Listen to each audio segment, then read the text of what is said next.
going on? What is going on? Everybody in the house, what is going on? Wake up in Cleveland every single morning. I wake up, flex, thumb down, now check. No drip, this wet. Tell 'em run it up.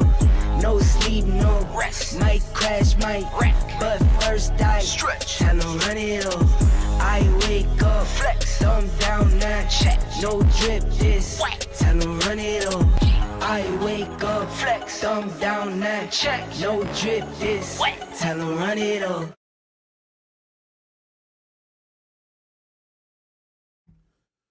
What is going on? What is going on? It is Cleveland Terry Show. We are Thursday, sort of right on time. We try to get on as close as possible. Let me see if I can change this this lighting because it's not doing what it's supposed to be doing. Can't do the blinking thing because it drives me nuts when we do the blinking thing. So we'll just go ahead and fix this. Hope everybody's doing fantastic today. We are, try this one. Try gold. Let's try white. Hope everybody's having a great day. I feel like I'm running around with, just my head literally screwed on because it keeps falling off because I'm just running around way too much. If you guys haven't been following me on IG, then you would not know that yesterday I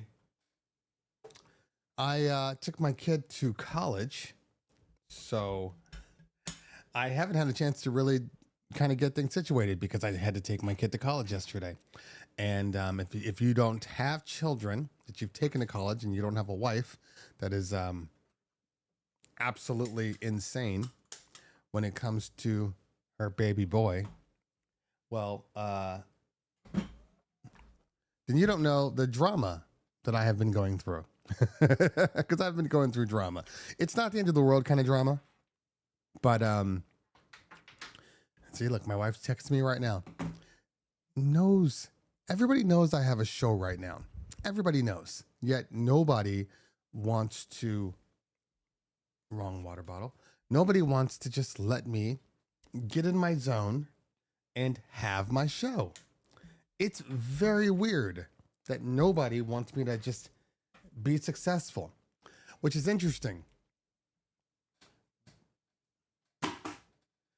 because they want me to be successful, but they don't want to allow me to do the things that require me to be successful. You get it? I mean, look, I don't know if everybody's significant other is the same. But like legitimately, the things that I do, my wife does not truly understand. So there's always, oh, well, you're doing this, or oh, you're doing. My favorite one is, well, you haven't been doing much today. You know, like, really? This is not a rant, John. We're just talking.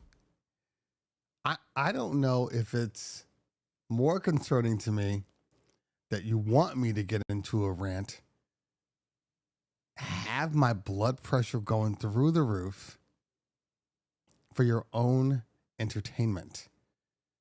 Why do you wish my downfall? Why do you wish pain upon me?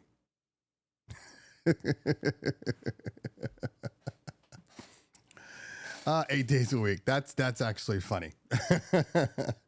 Oh man, let me see if I keep trying to move my sources over and it just keeps wanting to. Why won't you move over? Okay, it's one of those days. I don't even need to see a scene transition doc. I'm not even sure why that's here. Let's move that. Make it a little better, easier for me to see things here. Okay, so what did I put on the comment section here? Now, let me clear some stuff out because this is driving me nuts. It's funny, right when you have one thing that you're like, hey, we finally got this part done. What is it about the world that can't let you have a moment? You understand what I'm saying? Like, what is it about the world that says, you're in a good place? Let me screw this up for you. Why does the world operate like this? It doesn't make any sense to me. You can't have one day where it's like, look at me. And I'm not even talking about like, we know that there are people that are super, successful, like those super rich people. Even they have problems. But why is it that the majority of people all experience life the same way? Like, you feel like, hey, this is my moment. Something comes around and says, no, not today. I'll give you 5 minutes, and then we're getting back to the BS of life. Why is that? It's very interesting. I did take out the trash today. It's trash day. So that's another thing that went wrong. Daniel, thank you for reminding me the fact that I have now additional chores in my life. I appreciate that. But absolutely, I had to take out the trash last night. Pissed me off. Why do I have kids? Why do I have children if I have to take out the trash? I'm the one getting older. I'm the one less capable. My life's going downhill. This life sucks now. Now, I still have my 12-year-old daughter that's still in the house. And she's amazing, yet 12 and a female.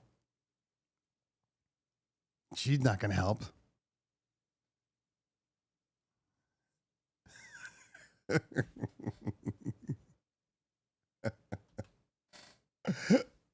That's funny. Yeah, she's not going to help.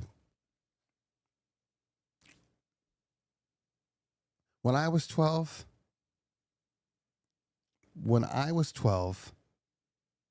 I think I had 17 jobs. I was never home because I was working. Oh, please, James. As if they're going to watch the show. Please. Please. My wife doesn't even admit that I have a show. No, I go to these conferences and yeah, there's people, they actually want to see me. I go there and they take pictures with me and we get to chat and talk it up and all of these things. Sure. No, really, I'm well respected in my field. Not really. That's my life. The only one that would be watching right now is my son. He's the only one that would be watching. I have my older daughter, definitely not watching. My youngest daughter, she's in school. My wife has no interest in watching anything like this.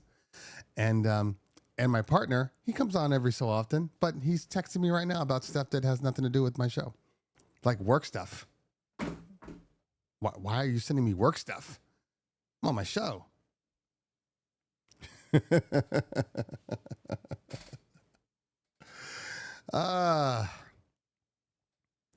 Aaron's wife is right there. Who's Aaron? Which Aaron are we talking about? YouTube Aaron? Anyway. Why are we talking about Aaron Strawn on my show? Is this the Aaron Strawn show? Look, my wife, good morning. Please call this person. I've already spoken to Joyce. Got one day. And I already got calls on. Hold on, let me see here. I just need to see real quick what my day is like. Okay. All right, my business calls. Oh my God. My business calls are pretty balanced today. I did have to shut it off because I got to. So when I took my older daughter,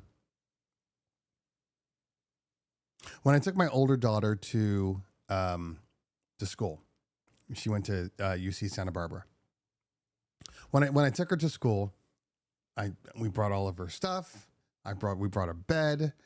Well, at least the first year she had her own bed, so that was the thing. So we brought all the stuff. We set her up at her room to a certain degree. And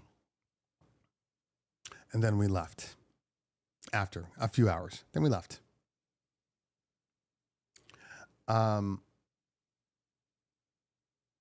So that was it. She would come home.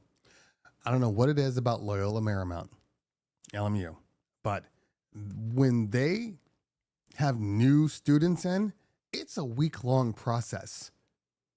So yesterday we took him in, and my wife, to her son, my baby. And so it's like, his room is probably better than my room as far as the stuff that she's provided. And I'm like, why don't we have this in our house? We don't need that. We don't need that. I'm like, okay. So we were there for like 6 hours yesterday, legitimately 6 hours. It's one bed and one side of a room. He has one roommate. Don't know why we're there for 6 hours, but we're there for 6 hours. We leave. He decides to stay there. He doesn't actually start school until Monday, but it's his first year. It's first time being kind of on his own. He's like, I think I'm going to stay here tonight. There's no roommate. Roommate doesn't get in until today. And my wife's meanwhile trying to convince him, you should probably come home. You should probably do this. My younger daughter's like, yeah. I'm like, let this boy be a man for half a day. Can we give him that? Can he be a man? Let him be a man. So he stayed there last night. He's going to come back today because he's got to get some more stuff from his room. We have to go back again today for the parents' reception thing. They have a whole big ass concert. There's something going on because there's some LED walls being built, and there's in the amphitheater, and they bringing all these lights, and there's something going on. I don't know. Anyway, so we're going there today again. Then that's from like 4 until 7. Then we leave, and then we have to go back on Friday again. I'm just like, what the hell's going on? Are you trying to prove that the excessive money that you're spending translates into something that's good for the parents too? Anyway, okay. Neither here nor there. Lynx DJs asks me, what watch do you own? Looking for a watch to keep track of how many delays happen during a wedding timeline. Oh, is that a joke? I think that's a joke.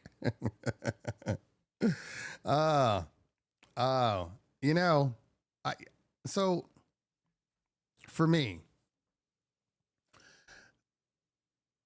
I don't get frustrated with delays anymore. In all honesty, they happen.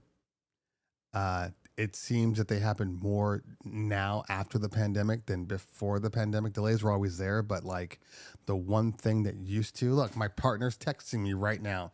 Jesus Christ, it drives me insane. I don't know, dude. It's so stupid.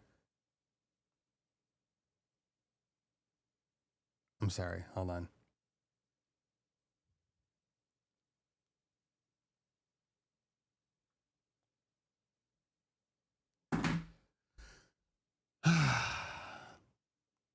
But when I put it on Do Not Disturb, family's like, oh, why are you on Do Not Disturb? What's this? Blah, blah, blah. And I'm like, I need just an hour and a half to 2 hours to focus on the one thing that I'm trying to do. The one thing. Like, there's absolutely nothing worse than like, I'm going to go for my run. I'm going to go out. I'm going to run 2 miles. It's going to take all of, 20 minutes. And then you start running. You get in your groove. People are texting you in your ears. So I started putting it on Do Not Disturb because it was driving me crazy. I don't get a lot of private time to myself anymore. Because, you got family and stuff and work, and your phone is literally always on you, and it never stops. And this could be, work. This could be family. This could be YouTube opportunities and clients and all that stuff. Could be anything. So, I need time to myself. It's always funny to me how family, like my wife, love my wife. Okay. But we've been together for 20 years. So, anything that you're like, oh, that's new. Like, there's nothing that's new. We've been together. We have a relationship, she's my wife, but we've been together for 25 years. Still to this day, she forgets how I operate. And the more time you don't get to yourself to find your happy place, the less happy you are during the day. Still to this day doesn't get that. Why are you in a bad mood?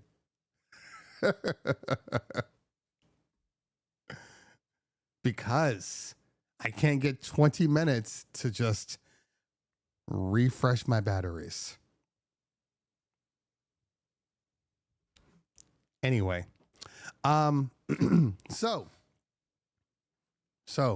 we are going to piss some people off right now and do that.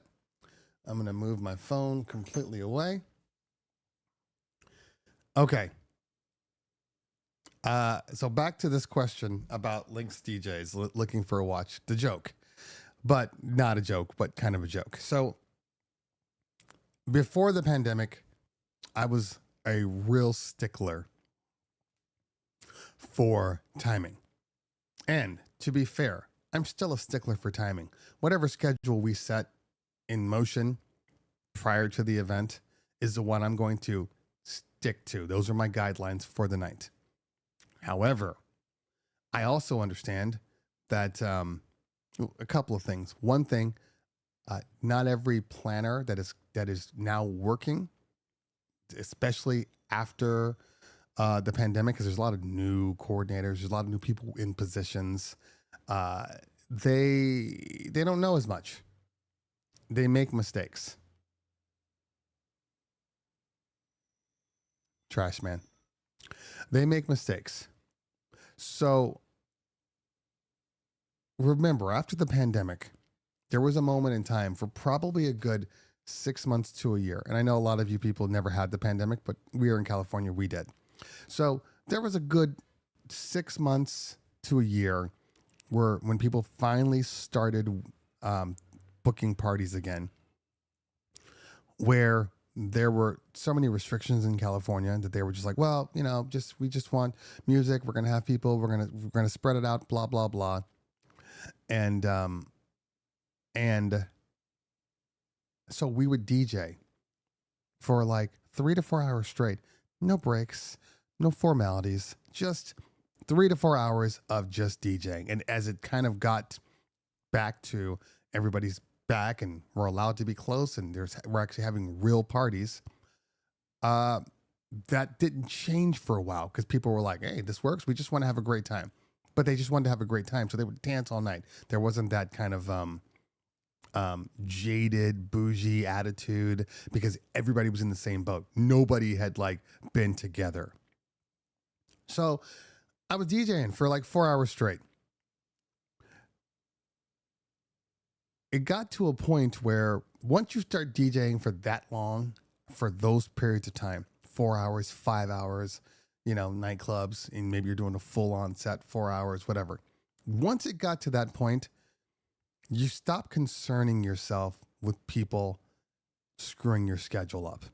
You stop concerning yourself with people front loading the entire party into the first half hour of the night. Now there's 4.5 hours of dancing, because you know that it doesn't matter how long you have. You're going to be just fine. Before the pandemic, in all honesty, there were times where I was like, okay, 2 hours, an hour and a half. Okay, that's fine. I can get through that. Now 2 hours is nothing.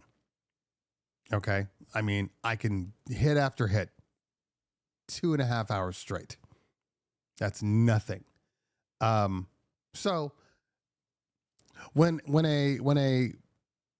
you're doing the opening set, or you're doing that mid set, and maybe dinner's on its way out or whatnot, and you think dinner's supposed to end and be ready to go at like 8:30, right? By the time 8:30 comes around, I'm assuming that there's going to be delays. So I have a rule, and everybody should really utilize this rule, in all honesty. If you're not utilizing it, there's a lot more frustration that's happening for you. Okay. The rule is you don't stop playing bangers until you see food literally coming out of the back. If the party planner says, hey, food's coming out, sit them down. Don't sit them down. Do not sit them down until you see food. Because what'll happen is they'll say, hey, food's coming out. It's 8:30, food's coming out. And you're like, okay, cool. Ladies and gentlemen, please take your seats. Food is on its way. And then they come back again. They need more time. They're not ready. It's not going to be out for another 15 minutes. Well, first off, that was your job as a coordinator to know that food is literally walking out the door, but you're not good at your job. I get it. So I have to compensate, and I am not going to look like an idiot or leave money on the table. Essentially, that's what you're doing. When you sit people down and nothing is ready to go, there are no speeches, there's no video montage, there's no food. They're just sitting there basically looking at you. Why are we sitting down? That's money left on the table. So I keep playing until I see food. That way, the transition is clean. Don't ever assume that the schedule is on. So like for bar mitzvahs, it's a little easier because, and even for, weddings, a lot of people don't have MCs. Okay. I know a lot of you wedding guys and girls, you do just your simple one-man events. So I get it, and sometimes you have to get over there and say, hey, where's food? But you don't have that opportunity. You're doing bar mitzvahs. We have dancers. I have MCs. I'm like, go and check it out. Go make sure. And we will legitimately go past the party planner to the wait staff, to the wait manager, and say, is food going to be on time? You cannot trust what the party planner says. Ask the people actually cooking the food, preparing the food. Is food going to be out at 8:30 like we agreed upon with the schedule? You have to be more proactive. So it doesn't bother me anymore. I'd rather them yell at me, telling me to sit them down now, and instead of just let it go. No more rants, Matthew. We're all done with rants right now. But feel free to throw out your piece. Sometimes we just have to, and this isn't just a wife thing. This could be a husband thing, but sometimes we just have to vent. And the reason why it's not just a wife thing or a husband thing is because our careers, the things that we do, are not normal. They're normal to us. They're normal to everybody in the DJ community and what we do, but they're not normal. Okay. It's just one of those things where most people are at home on the weekends. This is something like that your significant other is going to have to accept You're going to potentially have plans on someday when you don't think you're working, and then some amazing event comes up that's going to pay you a crap ton of money. And now you're like, I got to go do this party. Like, my wife absolutely knows, okay? Unless it's like our anniversary or something big, you know, children's stuff, birthdays, all that stuff. Unless that's that, if somebody comes and says, hey, I need you for an event, I'm going to pay you X amount of dollars. My wife knows that without question, I'm going to do that job. It's not, I'm not passing down a crap ton of money. You know, but your significant others, fortunately for me, my wife was a dancer in bar mitzvahs. That's actually where I met her. So she understands. So she understands like what it is. Sometimes, you know, she has moments, but she understands. Let's see here. Somebody was asking. Let's see here.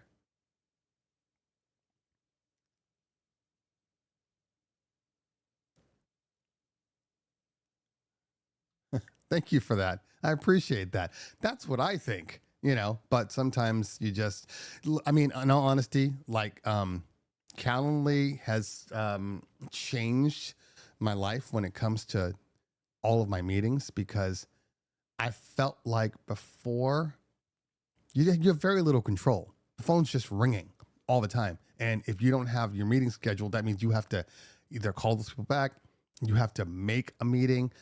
Now they just make their meetings. Now, I can set it like yesterday. I actually had to take some calls during the move-in. Had to, because I didn't know when the move-in was. And, you know, your Calendly is just on. People can book 3 weeks out if they choose to. So I didn't know. So then by the time I got, I'm like, oh, geez, it wasn't the meeting, because I can take calls from my phone. I can take calls from anywhere. It was the Zoom calls. I'm like, oh, why do I have to have Zoom calls right now? That's one thing about Calendly that I wish they would set up. One feature, and one feature only. If they can give me this, I will be so grateful. It'll change my life. And that is, on certain days, I want to take phone calls, but on certain days, I don't want to take Zoom calls. So if they could just set it up to where I can click Wednesday, phone calls only. That way, if the phone calls come in, I can still handle them. You know, I don't want to be on a Zoom while I'm driving down the 405 or, you know, little things like that. That's what I want. When they do that, I will be even happier. Okay. All right, Travis, thank you for the super chat. Appreciate you on that. You guys, really, college is expensive. So anything you can do to support the channel, super chats, become a member in the community. I have been, if you guys, my members understand this, but as of like, I don't know, 2 weeks ago, all of my videos have been posted, give or take about, 16 to 24 hours beforehand. I post them. They come to my members first. And unless it's like an embargo piece of equipment that has to come out at a specific time, I am giving my members first access to all the videos. That's just a start. I'm doing more, but that's the start of it. Members so whenever I finish the video, it gets posted, members immediately. Everybody else does not get that video until, depending on when I post it, but 7 a.m. the next morning. That's kind of like my posting time, 7 a.m. Pacific Standard Time. So be a member, because those things are going to happen. I'm also going to start doing, I am going to be doing member only videos. And those are the ones where I need to show somebody something, and you get demonetized because maybe I'm showing like regular music. Those types of things are going to be the members only, because my members are supporting the channel. So I'm not worried about, oh God, if I post this and I use this song, I'm going to lose out on making money, because this is a business also. So that's the kind of stuff that my members are going to get. I might even do Once the membership count gets high enough, I will start doing dedicated members only streams also, where maybe we get really into like the nitty gritty of whatever it is, questions that like you have that maybe need to take a little more time. That's what the members groups are going to have. And join, become a member. Also, the super chats are greatly appreciated. So thank you so much. Okay. A few streams ago, you talked about +8 versus +16. You mentioned knowing what each mark on the pitch represents. Finally got my DVS set up, and it feels like I'm starting over.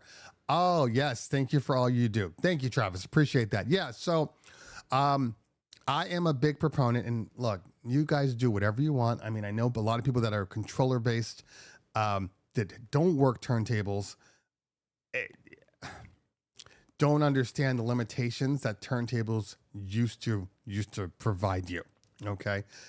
Back in the day, and that was, it was probably what, 10, 12 years ago before really +16 hit turntables, before it was just plus and -8. If you guys don't know what I'm talking about, I'm pulling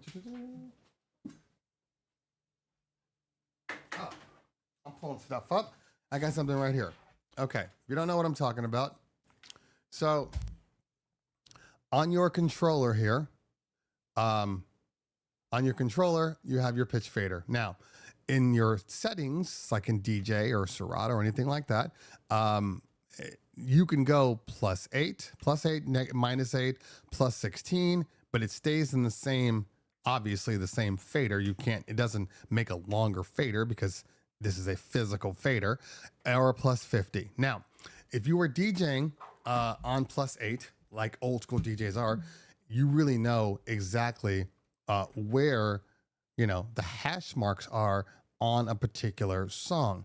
So if you need to get up to, let's say you're rocking 128 and you need to get up to 130 or 136, on your fader exactly where it needs to go to hit that quickly. So you can be DJing and not really be thinking about, okay, where exactly. Then you don't have to necessarily look at, the Serato screen or the numbers to see what's going on. Now, that's the one part. The secondary part is, which is the more important thing for me, is I started, once +16 became available, especially on controllers and stuff, I started using that all the time, right? And then I would DJ. Say you go to you DJ a nightclub or something, and maybe they have turntables. Maybe they have older turntables. They have some MK3s, MK2s. And on those, you only have plus and -8. So if you're at home working on, your Rev 7 or some sort of controller and you're rocking +16, well, once you get back to a regular turntable and you go +8, all of your mixes potentially won't work anymore because you're being limited to your pitch travel. All right. So I noticed that it was just easier if I just set all of my stuff to +/-8 and I work off of that. Now, if I have to do something extreme, extreme transitions, or even like on my Rev or whatever, and I'm like, say I'm at 100 and I'm doing like a manual transition to get up to 130. Well, there's tricks that you can do, but let's just say it's excessive in your transition. Well, then I'll just hit +16 real quick, do my transition, and I'm back to +8. But, I've showed you guys this before, but there's an easier way to do any of those types of transitions. Like, let's say you are rocking a +8. Easiest way is, let's say your track is on this side right here, right? And we're going to bring this here, and they're right here, right? So you got, 105 over here, and you're trying to get to 130 here. The easiest way to do that for transition purposes is to take this guy, right? And obviously this is your main beats per minute, so you're not going to pull this back, but you're going to keep this up. You're going to take this guy, you're going to keep it here. You're going to take the secondary track, and you're going to move that as far down as possible. Then you're going to hit the sync button on this side, right? So that way, when you are trying to transition up, you're going to keep the BPM speeding up this way, right? Then you're going to reach your limit. But because you're synced up on both sides, now you can take this side and then you can speed up the process here and get to your actual number when you're ready to do so. Trick works for me every time. Every time. Okay. All right, let's get to some questions here. Where can I buy DJ furniture? Anywhere. You can get it from ProX. You can get it from Hollywood DJ, which is one of my sponsors. They sell furniture there. If it's direct, like Danny Max or like the Bun Booths, well, then you have to go directly to them. But anything that's like kind of custom, you usually have to order from the source. But everybody else, you know, all of those kind of generic furniture pieces, most of those you can buy right online at any store.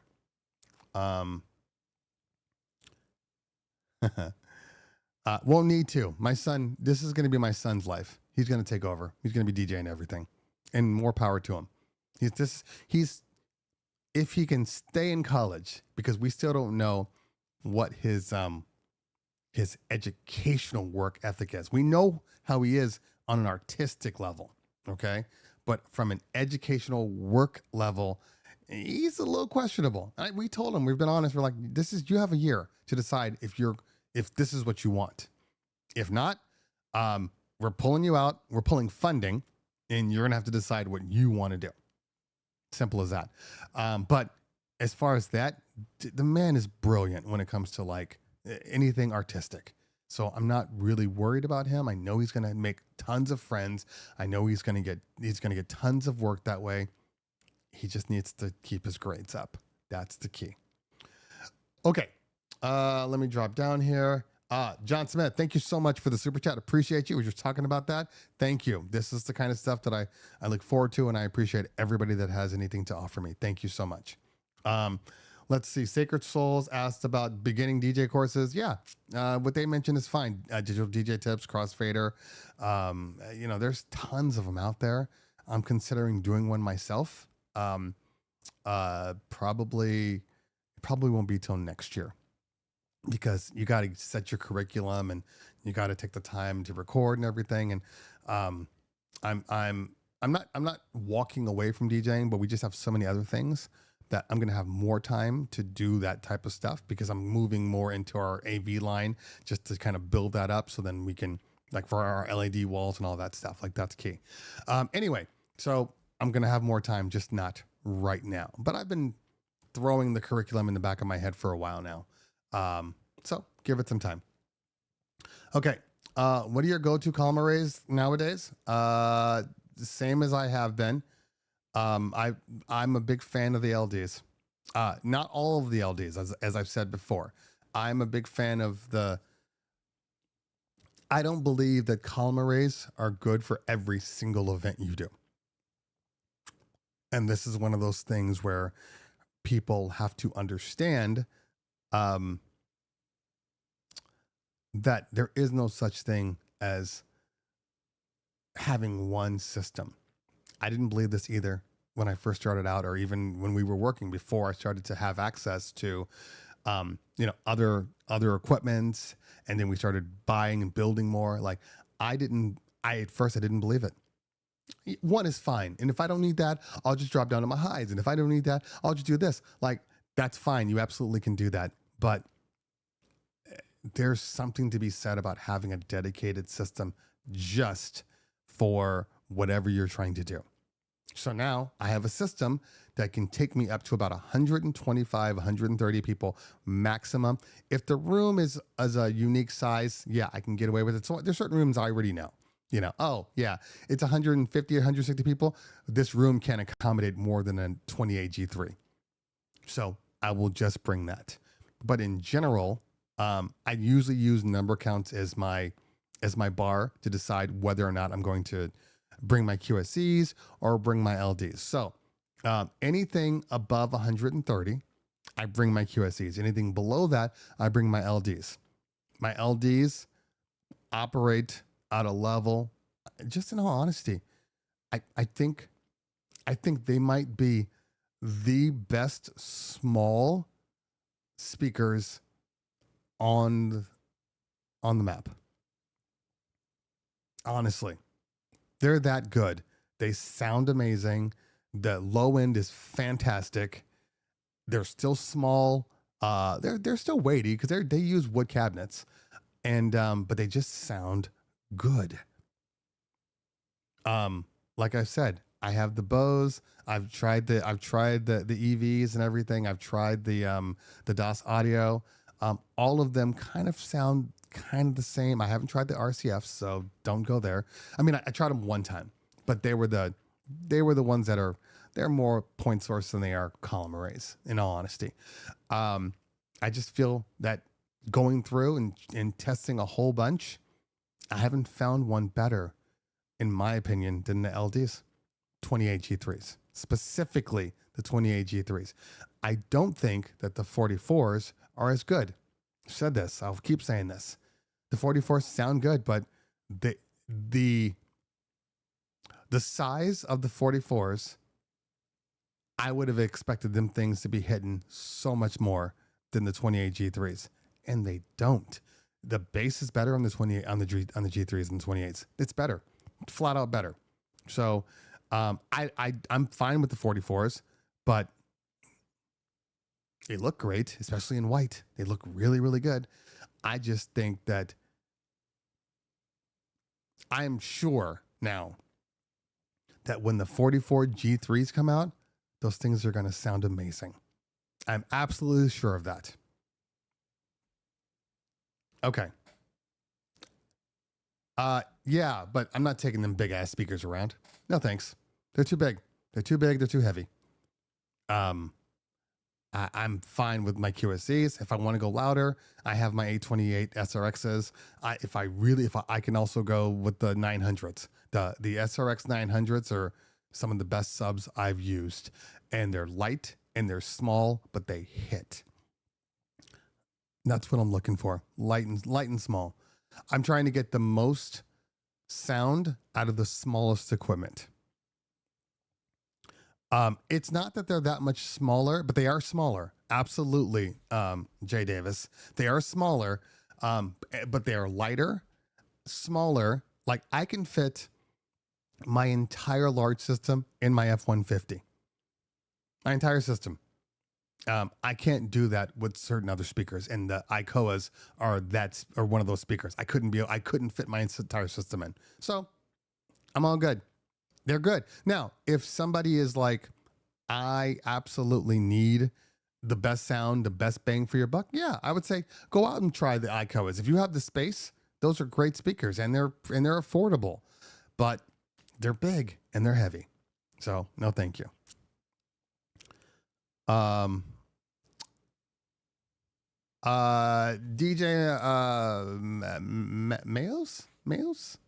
Miles. We were talking about a couple of different speakers, but I use the QSCs. I think the 118s are a great speaker for the size, the amount of power, and the amount of sound they put out. The 118s are great. I don't love the tops on the QSC. Like I got to EQ them too, but the subs just really put out they're impressive.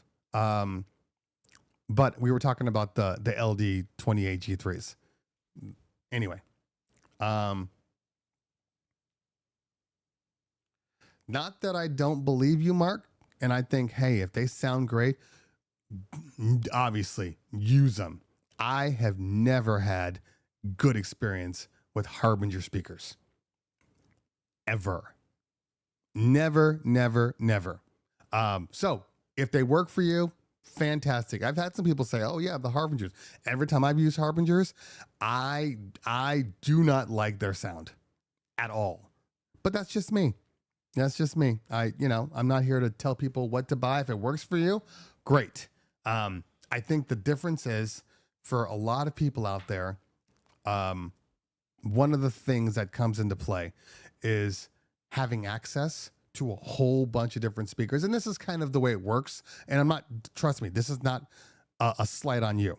Okay. This is not a slight on you. So I want you to understand that this is a general thing, right? So say for instance, I'll use cars for example.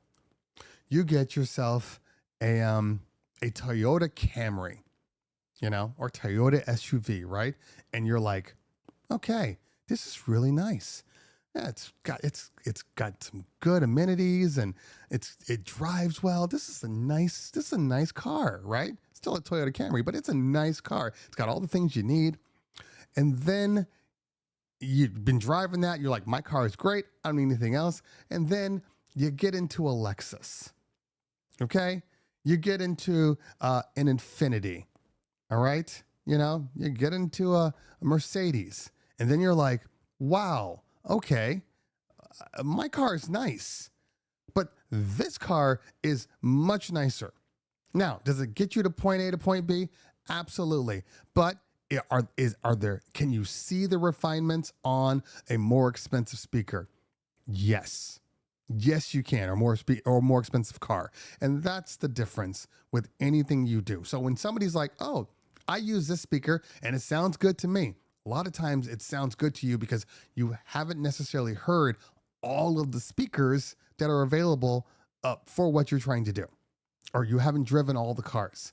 And yes, there is a point where money, it only, what is the thing they call it? It's, I can't think of the phrase right now, but there is a point where dollar wise, you reach a limit to where after that certain amount of money, it's incremental upgrades.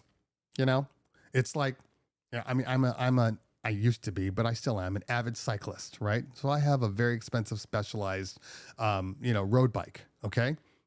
It's carbon fiber. It's got all the stuff. But then people are like, I need to make it a little lighter because that'll help me win a race. I'm not trying to be competitive in this stuff. So for me, I've reached the point where I'm like, okay, anything else I buy on this is diminishing returns. Thank you, T Diesel. Anything else that I put on this is not going to help me anymore.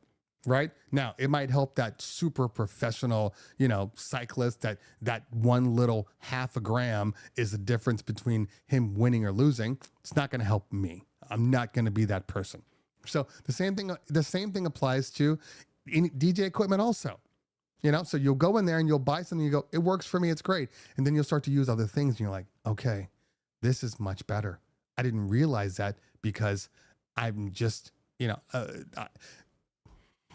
get yourself a new pair of pants and put them on. And then you're like, wow, my shoes are dingy as hell. I didn't realize how dirty they were.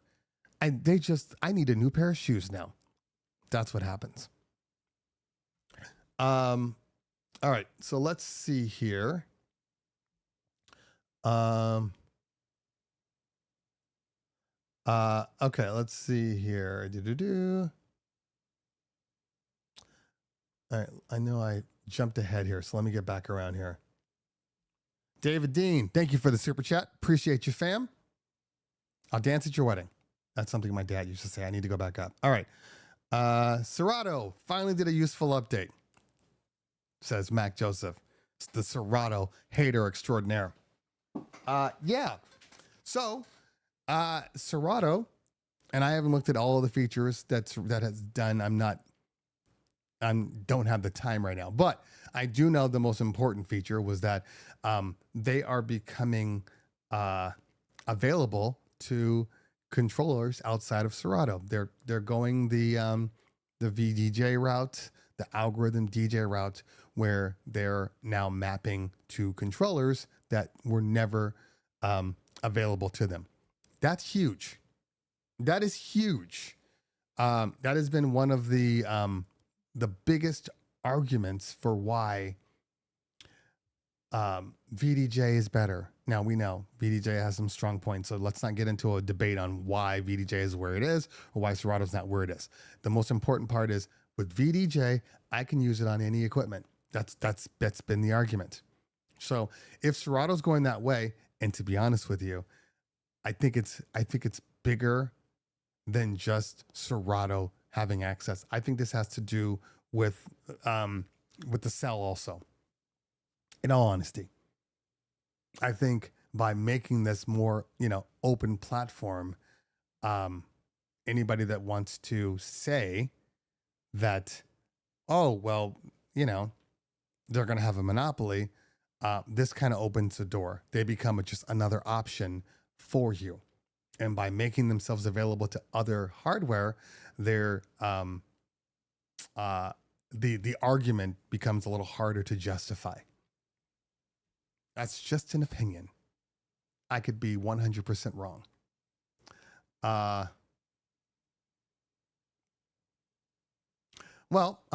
You can do that in virtual DJ. In fact, and I believe that DJ has a remote on your watch. So I think that there's some options to use that as a remote too. I haven't looked into it, but I think that's the case. But I know you can do it with virtual DJ, and now that coincidentally enough, I think the last update, not this one, but maybe this one or the update right before this, in the fine print of Serato, which a lot of people didn't notice, they got rid of, or they stopped. They got rid of it. Serato remote. Serato remote no longer works, I believe, with the newer operating systems or the newer application updates. And I think that would have been fantastic for something like that. Saw your Reloop Mix on 8. Fantastic. It's a good controller. Mac Joseph says a clean version finder in DJ software. I don't know what that means. Anybody notice how many different controller options there are now? I mean, yeah, people have different taste. Leon, I'm sorry to hear that. Yeah, you got to find somebody. I mean, look, I know there's only, like, my wife understands the DJ aspects because she was in the industry. She has no idea about the YouTube the social media stuff. She has no idea.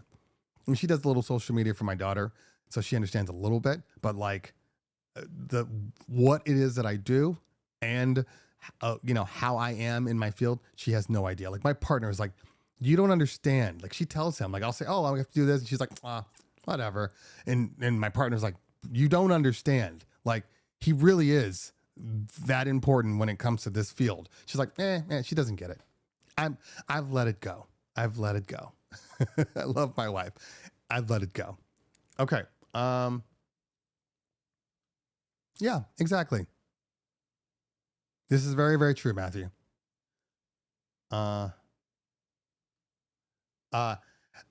not that they can't. It's that, in all honesty, they shouldn't have to. And if I'm in a mix, I'm in a mix. You pay me to rock a party. That's where I'm going to be.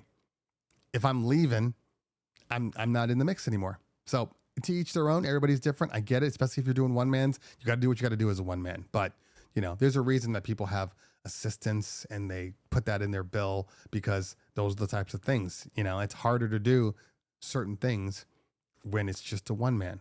It's harder to, take a microphone out and address the crowd and talk to them when you don't have a DJ behind you. It's the little things that's why, even for all of our weddings, not your weddings, but our weddings. When I say you, I'm talking about the general you, not Matthew. All of our weddings, we have an MC and a DJ. 2 people at our weddings. I mean, it's an option, but we always convince people why 2 people are better than 1 person. And it's for those reasons. To being able to get out on the floor, it's being able to find moments, it's being able to, to MC the entrance without having to okay, I'm setting up my cue points, I'm doing the entrance, I'm trying to jump around.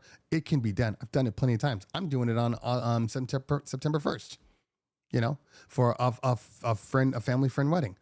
I understand that. I spent a lot of time doing one mans, but it's easier with 2 people.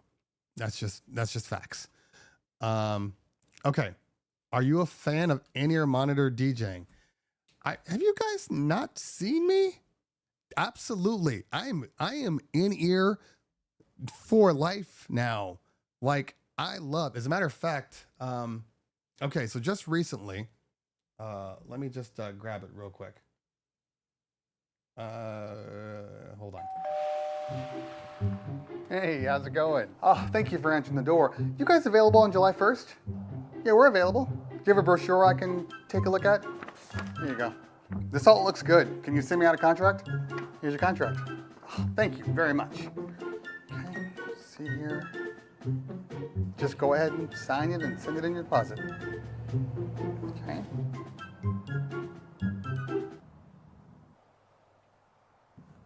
Are you gonna sign it?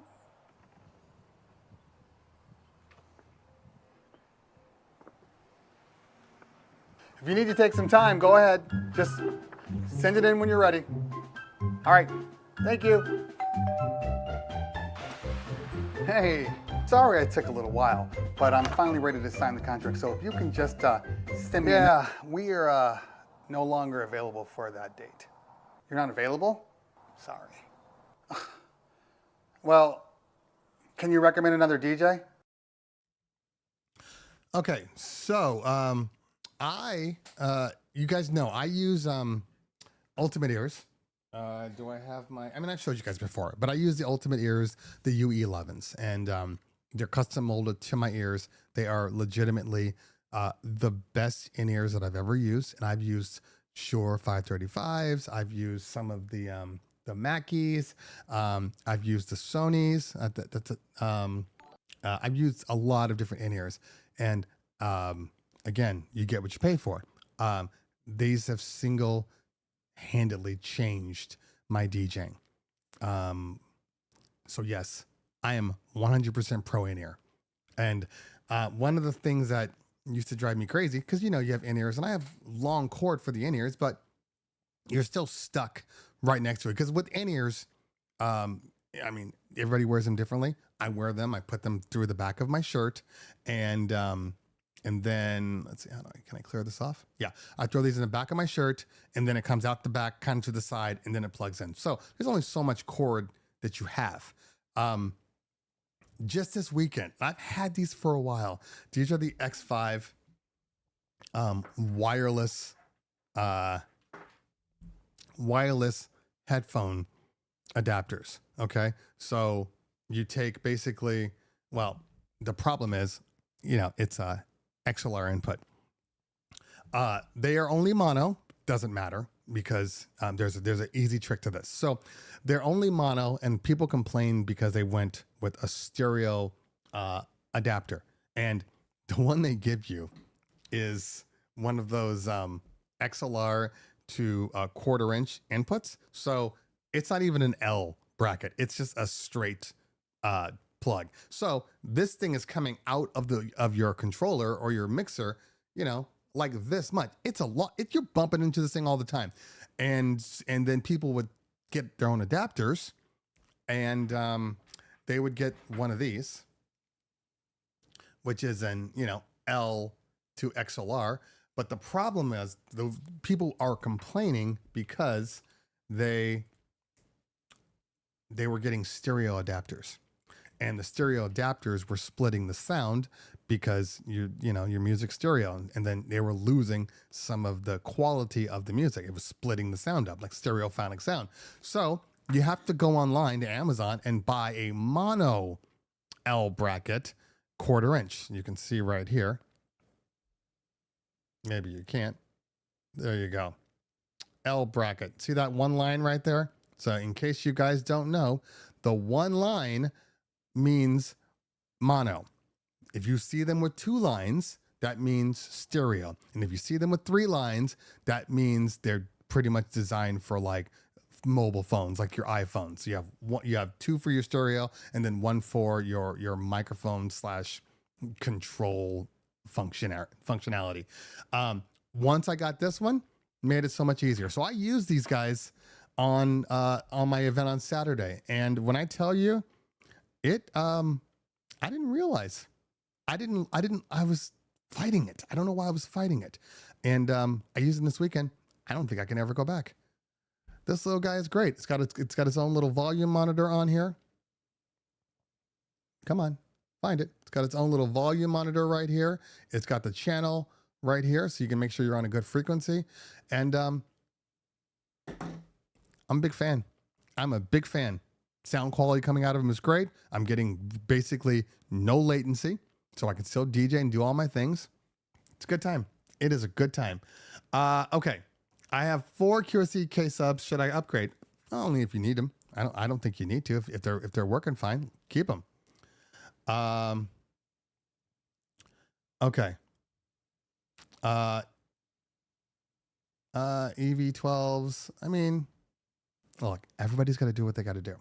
I would just say, take a listen. Try to go to some of these conferences and listen to the speaker shootouts. I'm going to be at Harvest of Sound. I don't know where you are, Mark Flex, but I'm going to be at Harvest of Sound in December, and I have a panel that I'm on. Actually, do I have a panel? It's just me. And they do a speaker shootout, and they'll play every speaker known to man, and they'll try to balance them out so where you're getting an equal sound for all of them. It is it's really, really educational. So that's in Boston. But if you can't get to Boston, I mean, normally speaking, I know Mobile Entertainment Expo, that's in February this year. They have a speaker shootout, and then it's not a speaker shootout, but they have dedicated rooms for the speakers. I was just at DJ Expo. They had like 6 rooms for speakers. So try to hit up some of these conferences before you make a very large purchase, just to hear the difference in the speakers. Okay. Okay.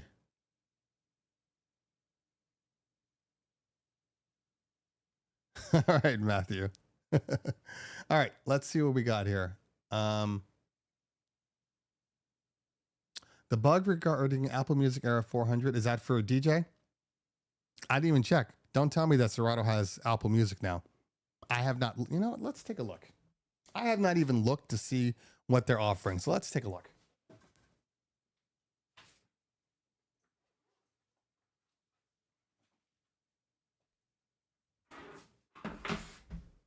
Okay. Damn, this stupid thing. Okay.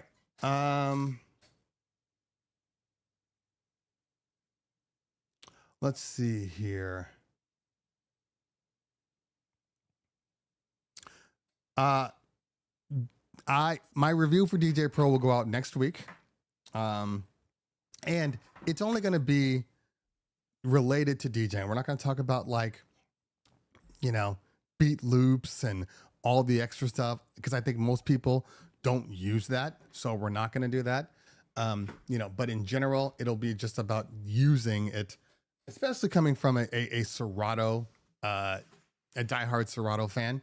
And because that's the one thing I will say. I mean, a lot of people always tell me, you should just use virtual DJ. You should just use this. You should use that. And I tell people it has nothing to do with virtual DJ. Like, I like virtual DJ. I think it's a great, great piece of software. It just doesn't work for me. That's it. It's not about it being bad. It's just I specifically don't enjoy using it. Okay. But it's fantastic. And if you want to get in, look, I'm an Apple guy. Okay. People say it's the difference between like having a Android phone or having an Apple iPhone, iOS. It's just a different way of doing things, and they do them differently. So it doesn't work for me. DJ is far more Apple-like than a virtual DJ is. Serato is far more Apple-like to a certain degree than virtual DJ. So for me, it just works better. Now, I've been using DJ for the past 3 weeks now. I have been very, very impressed. Very impressed. But again, there are some things that it does that, we're going to talk about in the review, because I think it's important.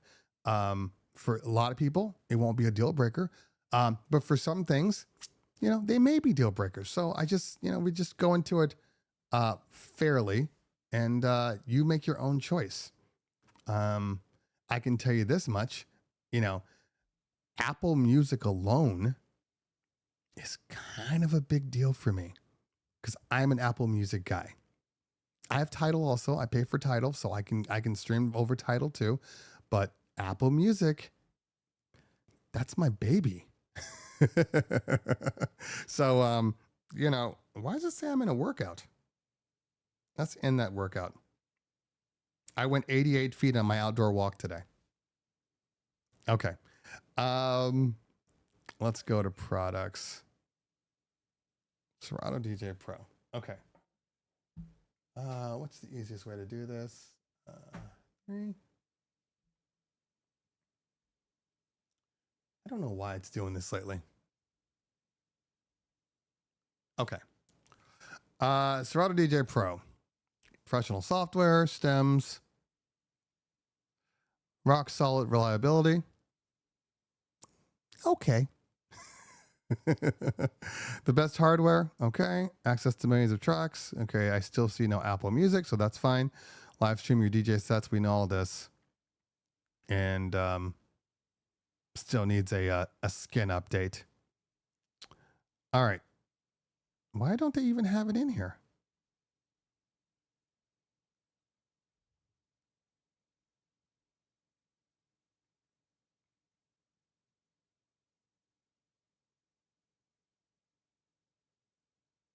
All right, new era. Okay, Serato DJ is now out. The Serato DJ now supports NI Tractor Control S2, M3, Tractor Control S3, Pioneer DJ 200, and DDJ 400 via a paid upgrade. Okay. And what is the paid upgrade? Is it you have to buy the full Serato DJ Pro?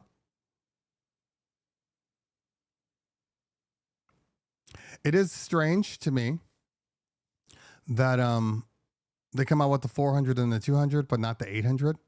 That is very strange because I truly believe that, honestly, truly believe this, that the DDJ 800, I believe, might be the best compact controller besides like the 707 from Roland out there. And if the DDJ 800 was available for Serato, I would have bought it at the time. I don't love capacitive jogs anymore, so that's not really me. But in general, I would have bought that in a heartbeat if it were just made for Serato. Now, I mean, I don't care, but you get what I'm saying, though. I'm curious, though. Does this mean... See, but they added the 400, they added the 200, but they didn't add the DDJ 1000. Why wouldn't they do that? I know they have the SRT, but why couldn't I use my standard record box version? It's little things like this that, you know, kind of drive me crazy. All right, so Tractor gets a little love. Basically what we're saying here. Okay. All right. DJ Herb with the super chat. Thank you so much, fam. I appreciate you. 8-track mixer is fantastic. Fantastic. I saw your mini review of DJ. You did not see my mini review of DJ. You saw me talk about adjustable beat grids. That's what you saw. That was not my review. Can you use the Rain Performer with that software? Okay, Anthony. All right. I need everybody in here. If you are not following me on Instagram, I need you to follow me on Instagram. My Instagram is easy. It's just Cleveland Terry with an underscore. Hopefully, T Diesel can drop that in the chat.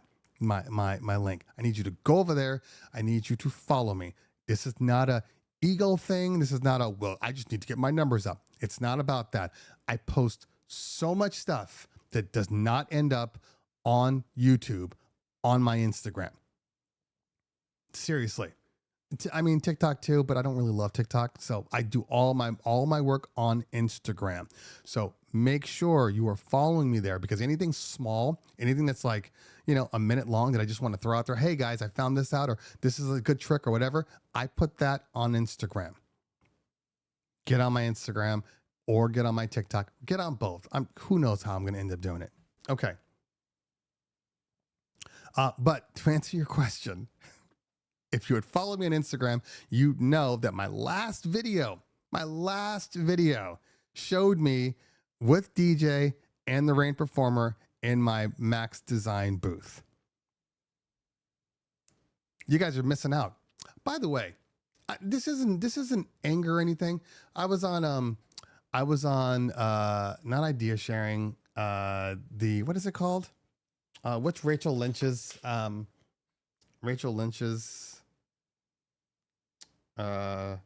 forum? Her forum is the DJ Help Desk. So I happened to be on a DJ Help Desk post, and people were like, "Hey, what are you guys using? What are you guys listening to for your podcast for DJs?" And it was like Aaron Strawn, it was Nick Spinelli. I'm not listed anywhere.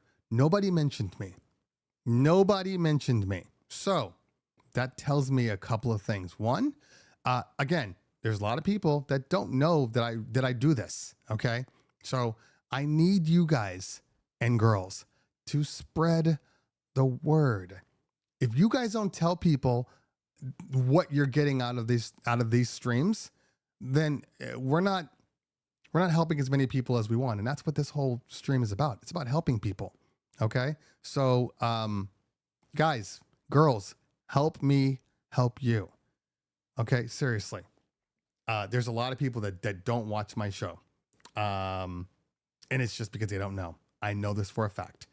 Cause let's see right now, what are we doing right now? What's our count at?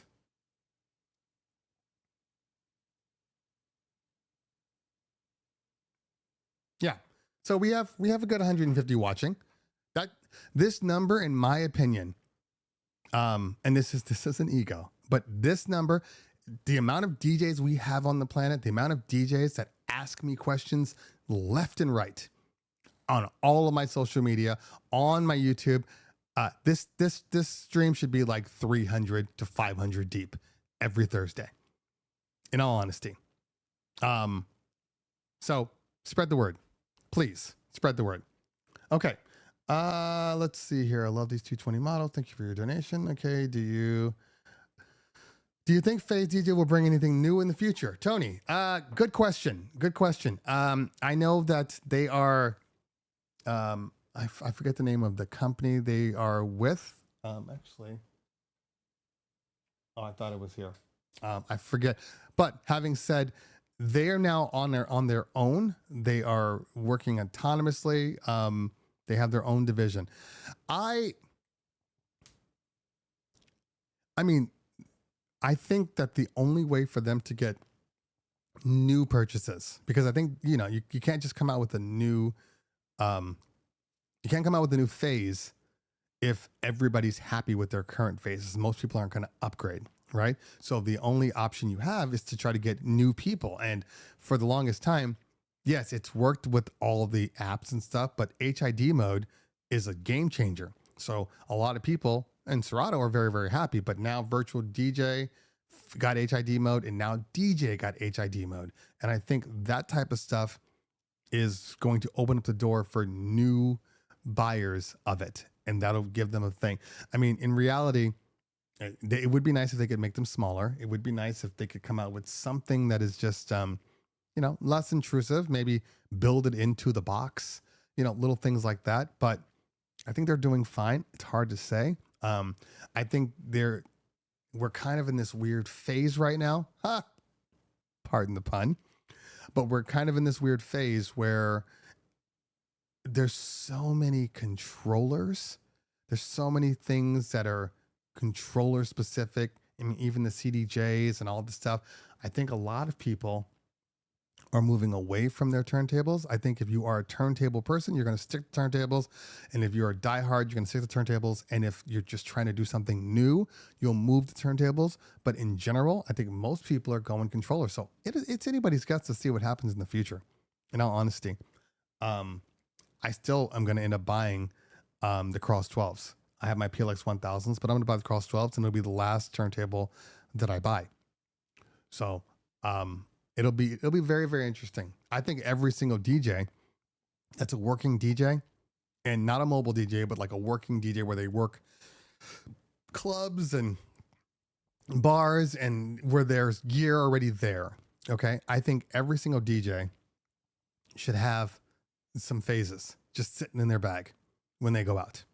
They should have phases. I think every DJ should have records and slip mats in their bag if they're working any type of nightclubs. It's the same thing that people used to have. Remember when we'd all carry around a Serato box? You know, even if like you've moved on and maybe you've moved to like a S9 or something newer, but you always had just a Serato box just in case you get to a place and maybe they have a 900 and you don't have club kit, so you can throw in your Serato box and still DJ. That's the way I feel about phase now. You should just have one. Buy one, keep it charged, keep it updated, and just keep it in your bag. Okay.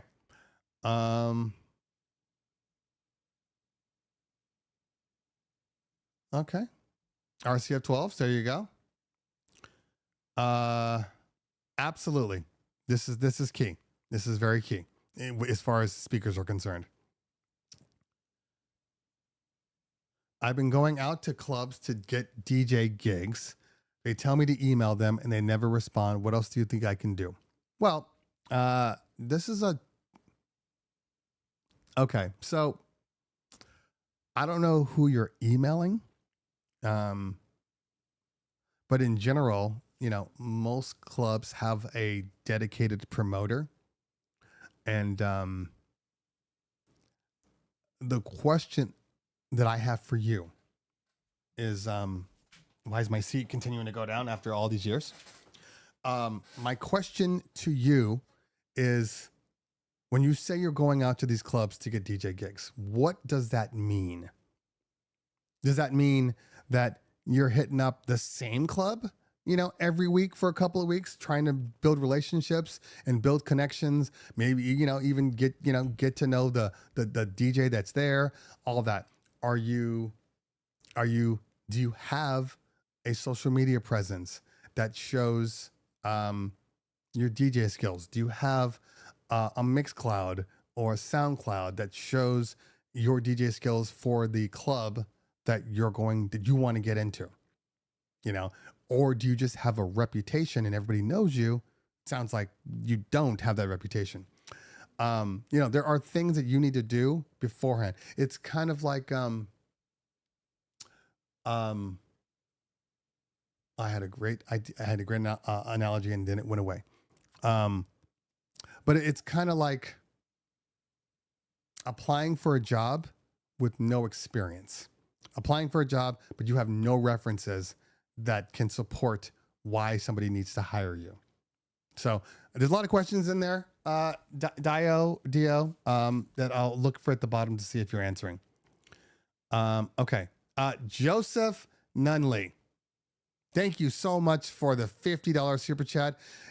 I need people like Joseph in my stream.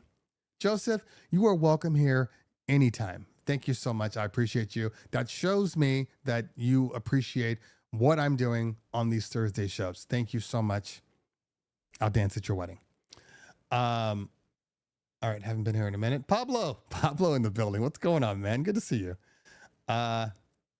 Randall, I signed up for Tidal plus DJ subscription. Can I use Stems Down Tidal? Yes, you can. All right, let's see here. $5 super chat from DJ Herb. Thank you so much. Do you remember me from Atlantic City? I don't have any pictures. I mean, I do. There's a small picture, but it's this small. So I don't know that I remember. I'm sure I do. I'd have to see your face in a larger size. But thank you so much for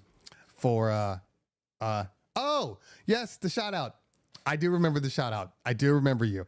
Did I think I saw you when we were right outside the expo booth, the exhibition hall. I think that's where I saw you, if I'm not mistaken. Because there were two big ones that I did. I did that one, and then there was an interview with another guy upstairs near the food court. Okay. Do I think Pioneer sounds better than Rain or Denon? Well, first off, Rain and Denon, same company. So that's a whole nother animal. Pioneer DJ. No, I don't think it sounds better. It sounds different. Pioneer DJ, Alpha Theta, has a more transparent sound. So for some people, they plug in a rain and they're like, wow, it sounds so good. That's just because of the coloring that they put in their stuff. It's not better. It's just a different sound. Does it sound good? Absolutely. Does Pioneer DJ sound good? Absolutely. Haven't had a problem with either one of them. They both sound great. Okay. Mike Beats in the house. What's going on, fam? All right, let's drop down. Too much.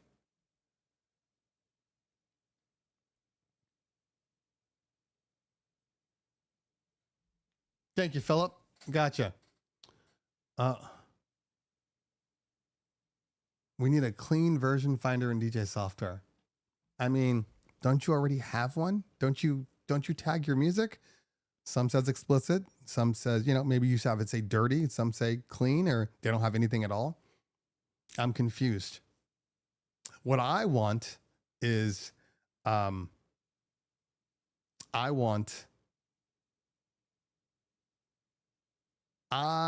want the ability to, Spotify has this, right?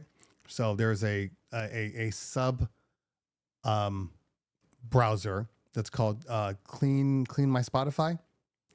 And what happens if somebody sends you a Spotify playlist, there's going to be dirty versions. You then send that playlist through the Spotify cleaner, and then it converts your title or Spotify, it's Spotify really, to all the clean versions of the music. That's what I want for everything. It would be nice if some of these programs would bring in the ability to pull in Spotify or cloud music accounts. It would be nice if they could do that. It's stupid that I got to go through a third party to do these types of things, in all honesty. You know that it's out there. You know that people are asking for it. You know there's a demand for it. Why haven't you built this into your apps by default? It's very odd to me.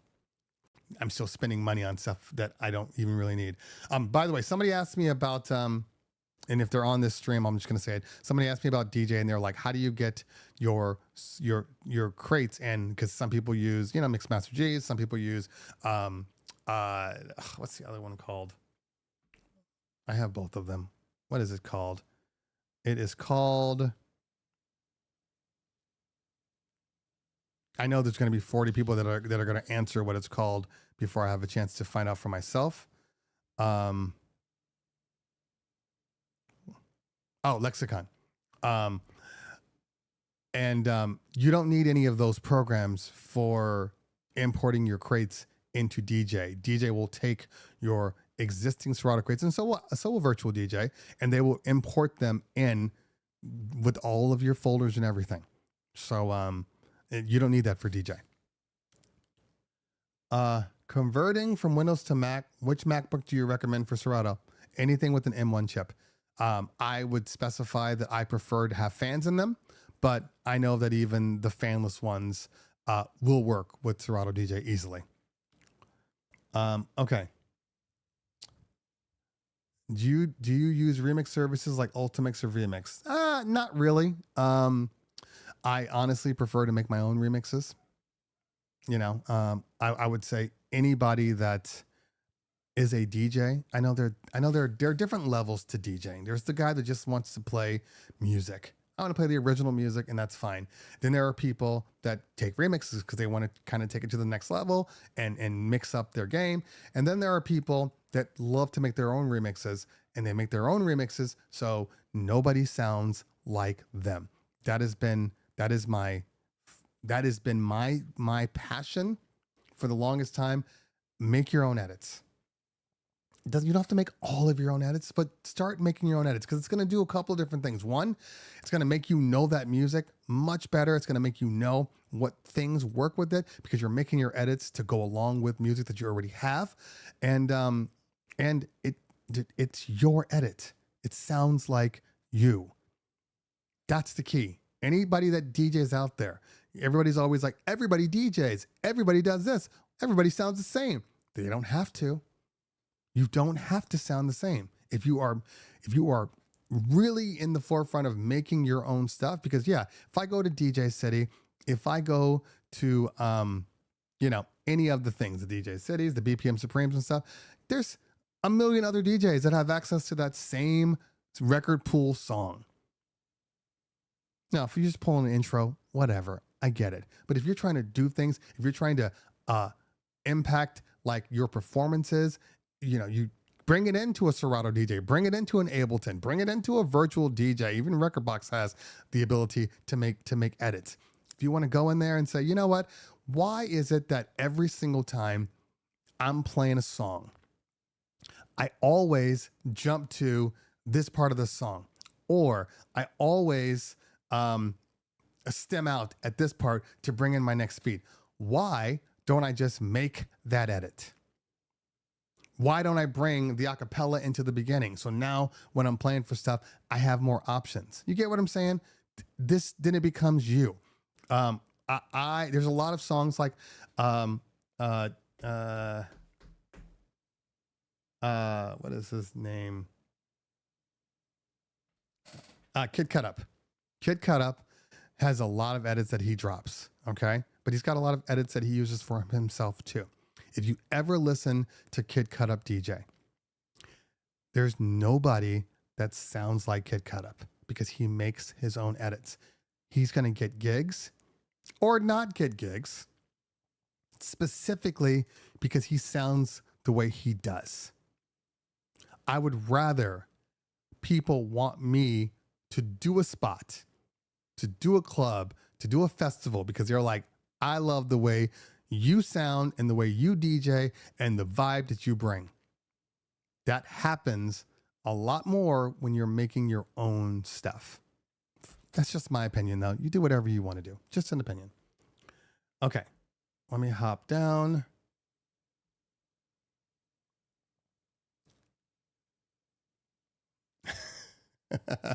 That's okay, DJ Plug. Do your thing. Do your thing. I'm not mad at anybody. Okay. Let's see here. Phase is expensive.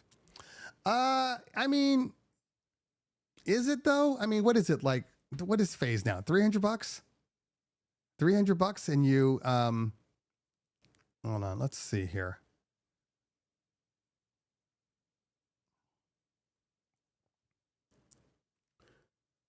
All right. Phase $449. Okay. Now, I mean,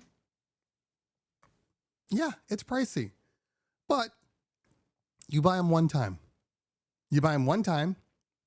You never have to buy another needle again. You don't have to worry about head shells. You don't have to worry about vibrations and things happening and things screwing you up on your performances.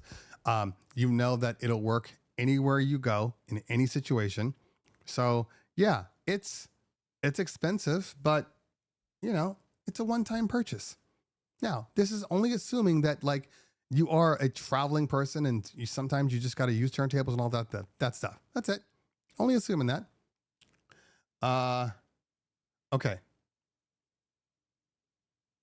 Do I think Pioneer will introduce something to top the Rain Performer? I have a Rain Performer and it's awesome. The Rain Performer is fantastic. I don't think Pioneer needs to top the Performer. Okay. Look, I love the Performer too. It's now in my furniture and I've been using it, although it's big and it is heavy. And it does take up more space than I have. There's a couple of things that I got to like get new adapters for because it's just, it's big. Okay. But, I don't think that Pioneer needs to come out with a 4-channel, controller. I think they just need to, at some point, update the Rev 7 to have all the features that it's in a lot of their other hardware now. Like, take some of that Flex 10 stuff and throw it into the Rev 7 Mark II. I think that's all they really need to do. I'm never going to discount how good the Rev 7 is. And there's a reason that the Performer, took the same jogs. So there's nothing wrong with the Rev 7 whatsoever. And I still prefer the Rev 7 fader. I've gotten used to the Rain Performer fader, but I still prefer the Rev 7 fader. 100%. Okay. SKA Systems is going to take over. Maybe. I got to call them back again. They were trying to send me stuff and then I ran out of time, but I got to take a listen to them too. Okay. They would need a longer battery life. Okay, I get that. I get that. All right, let's drop down. Mike Barrett, welcome. I have not seen anybody using the MR12s. I don't have any thoughts on that as of today.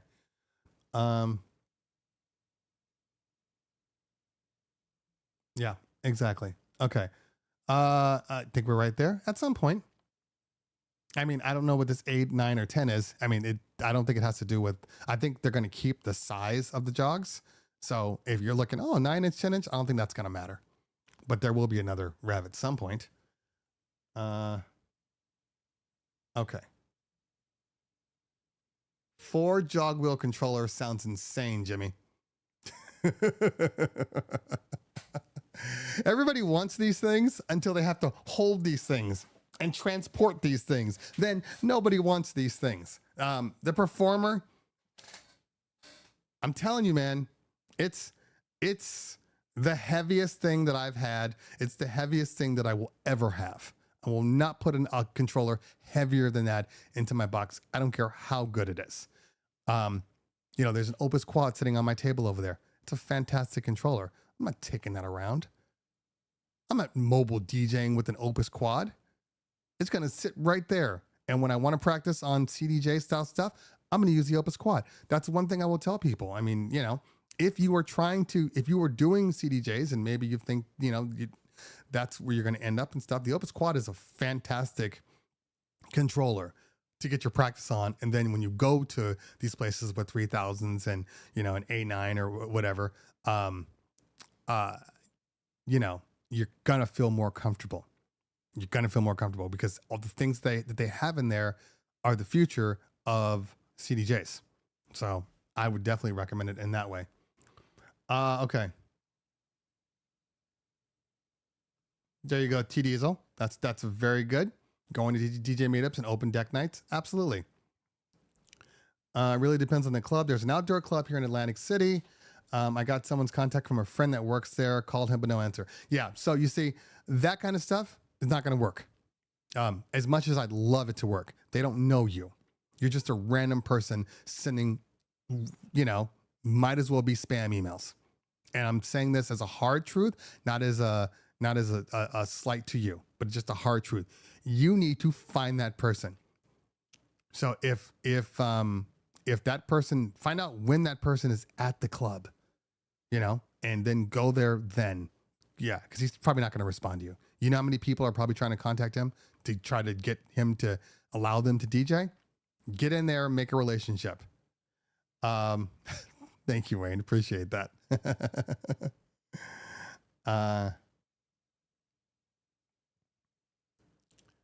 Okay, let's see here. Absolutely, Pablo. This is 100% true. Absolutely.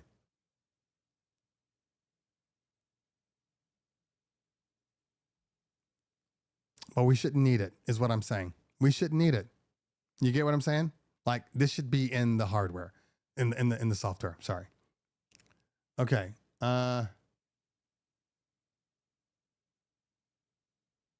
True. Very true. Okay. If clubs hire through agencies, but they won't tell you which ones, so find out from other DJs, look, okay. We're thinking too hard about this. We're making this harder than it needs to be. All right. You're answering your own questions. All right. If clubs hire through agencies, go to the clubs, ask the DJ that's there, what agency are you with? Okay. And then go talk to that agency. Like, let's not make life seem like it's, calculus. A lot of these things are just following the little things, and then it'll happen. But also, start making yourself more known on social media. I don't know what your social media is. Is Dio Ross your social media? I'm gonna look anyway.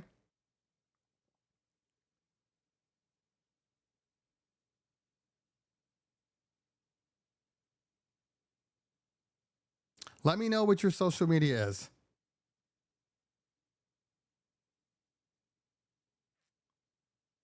because I just put in DJing the way you're in there, but it might be different, and nothing came up. So let me know what that is.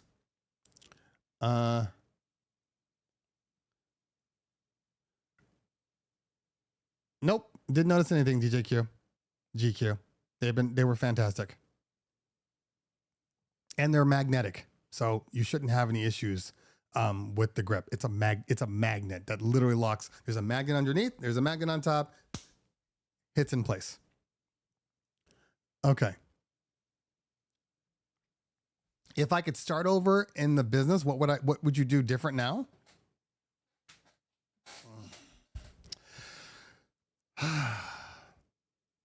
Not much, in all honesty. We got in at a really, really good time. We got in like, I think it was somewhere, I think my son was like 2 years old. So I think we started in like 08. And if you guys remember 08, that was when we had the recession, the housing market crashed. So we came in lower. So then we offered opportunities for people because they didn't want to spend so much, but they wanted quality. So we came in lower, and that helped out. I mean, everything we bought. Okay. So I guess the bottom line here is, in all honesty, everything that we've done in the past almost 17 years of business, everything we've succeeded with and failed with was a learning experience for us. So everything we're doing now, like now we're moving more back into the AV world and starting to do more larger productions. It would have been great to do it earlier. It wasn't in the cards. And at that point, a lot of the things that we're selling now weren't even something that people would have even wanted, or they weren't even available. So it's hard to say what I would do differently, because this company has allowed me to raise my family, buy my house, have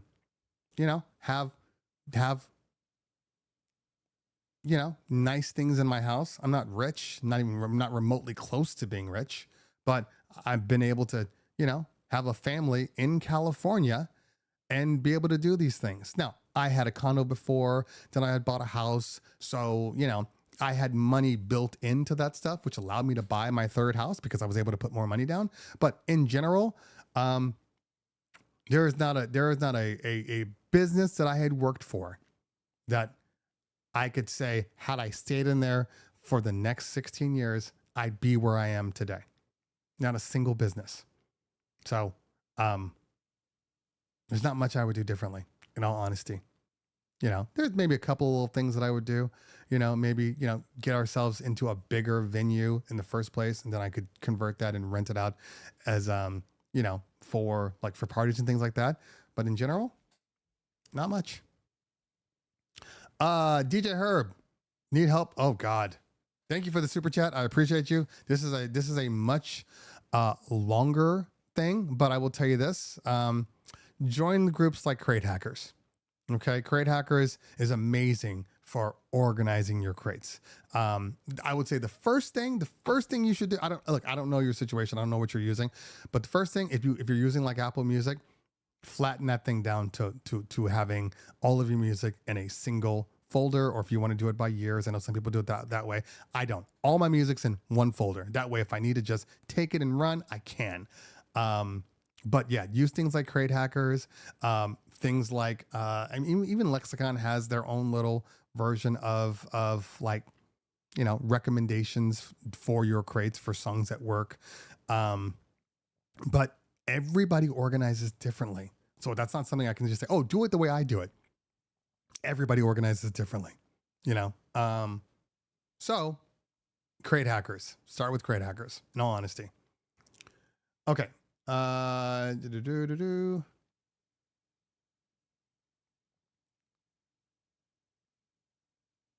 right. I'm just popping through here, trying to find some good ones. Joe Squared. Okay. So I'm looking to get new speakers on a good budget. I'm doing school events and weddings. What are your thoughts? I'm looking into Mackie Thump 215 XTs and EV-ELX 200s. Well, as far as Mackies go, hold on. Let me make sure I'm talking about the right ones here.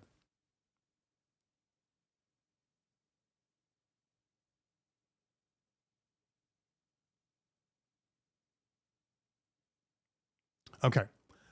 As far as Mackies go, just gonna give you honesty, okay? I don't love the 215 XTs. I really don't. I think their 1400 watts is it's not accurate. I don't think they're loud enough. I've used them outside, and I was very annoyed at the quality of sound coming out of them. Mackie has some good speakers, but you got to pay a little more for them. Your highs are the most important thing that you have in your arsenal. Okay, meaning everything that goes through your highs is the quality of sound. It's the clarity. It's when you're on a microphone so people can understand you. It's when you're pushing out sound and then you get on the microphone, and then the overly aggressive Mackie Thump XT limiter kicks in, drops all your sound down. You know, it's all of these things that come into play that get in the way. So I can't recommend a 215 XT. I think they're $500, but for, you know, $799, you can get a much better Mackie. Now you're moving into, like, you know, I think the QSCs, and there's a couple other ones that are right around like $899, $999. That's where I think you need to be. That's honestly, I just get yourself a quality solid high.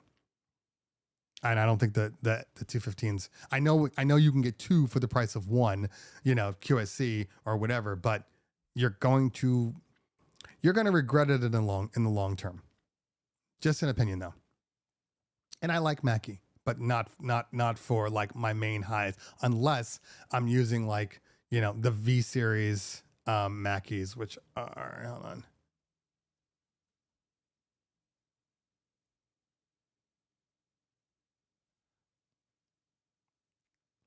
Okay. Thump. The DRM. Yeah. So I was sent these. I don't use them personally, but some of my crews use them, and that's this one. It's 949 high. This is a really good sounding high coming out of Mackie. But you gotta go. That's the thing about Mackie. You gotta go up to the higher price points for Mackie, or you're just gonna be, you know, disappointed. Okay.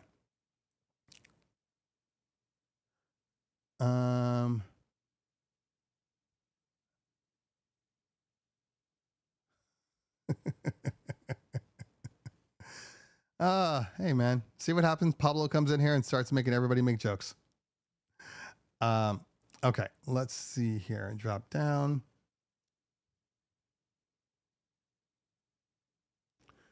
Yeah, you guys know me. I'm a big fan of the JBLs. I think the JBL PRXs are the bottom that you should go, is the PRX line. And let's see here. Yeah, they're about $1,000 for the 12.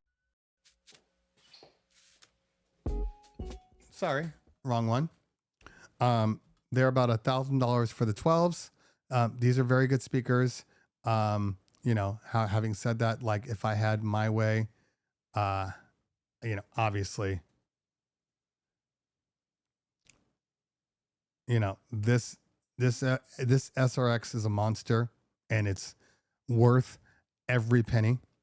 I tell people that as far as highs are concerned, this speaker right here, these are the only speakers that I know for a fact, and I'm just generalizing here, okay? This is just from personal experience, that I can rock without a sub and they still hit. Now, as you can see, there's a reason. They're $1,800. And it's not just, oh, you're paying for the JBL name. No, this is a quality speaker, and they are heavy. They are super heavy, but they're honestly, they're the best tops that I own. Now, I don't use those too much anymore because I've gone to the USC because I wanted something lighter. But like I said before, the best system that I've used is the JBL SRX 815s. JBL SRX 815s with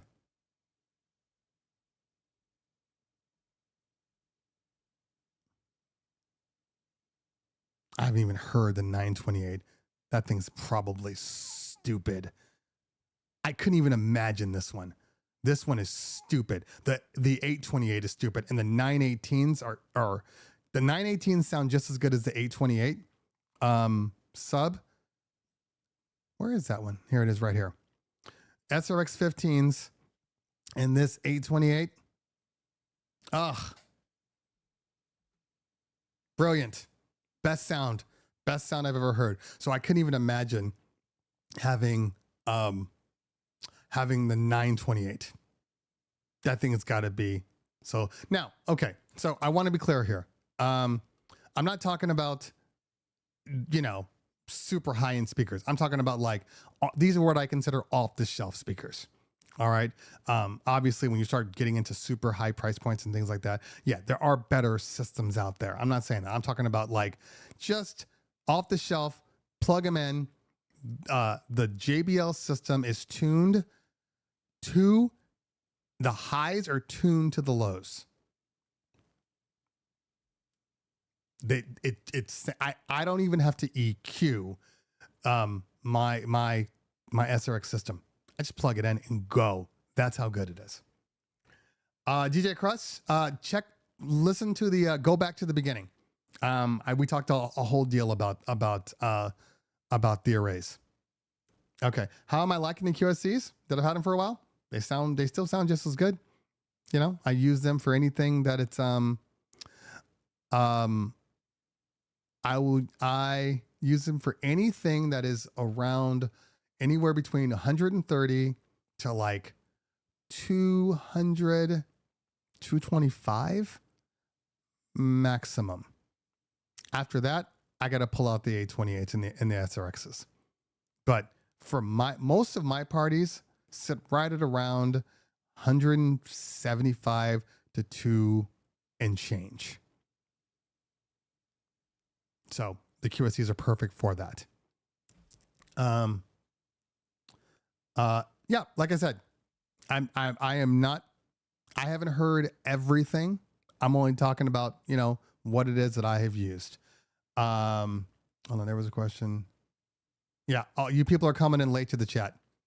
Go back to the beginning. Watch the stream over again. We talk about all of that. There's nothing wrong with the ICOs. They're great speakers. Okay. How are you liking the Danny Max products? Are they lighter to carry? Well, I've been using Danny Max products for the last 2 years. Are they lighter to carry? This is an interesting question because it's not just about them being lighter to carry. It's also about them being, everything is just already pre-wired. They look great. Honestly, there hasn't been a day, not one event that I haven't set up my booth and somebody from the venue, party planner, guest says, that's a great looking DJ booth. Not one day. It has earned its money back. Okay. The weight is relative to what you put into your box. I mean, like with the Ref 7, even with the performer is heavy. But I can still lift it up, get it on the table. I'm not feeling like I'm struggling with it. It's not like I'm trying to put up a coffin with 2 turntables and a mixer like it used to be. I can still manage. So it's definitely lighter, but it's also about the way it looks, the speed at which you can set it up, having everything pre-wired in the box. It takes me 10 minutes to set up my system now, especially if I'm using arrays. Like if I'm using my LDs and top it off, let's say I'm using a gig bar, but even if I'm using the Humpter stands and my wireless battery powered Chevet Freedoms, the 60s, the battery powered ones. I can get it all set up so fast. And that's the difference. It's speed. It's speed for setting up, it's speed for breaking down. So yeah, like if I use my gig bar and the flex stand and the Danny Max booth and the LDs, first off, I'm set up super fast. Secondly, oh, my truck has so much more space.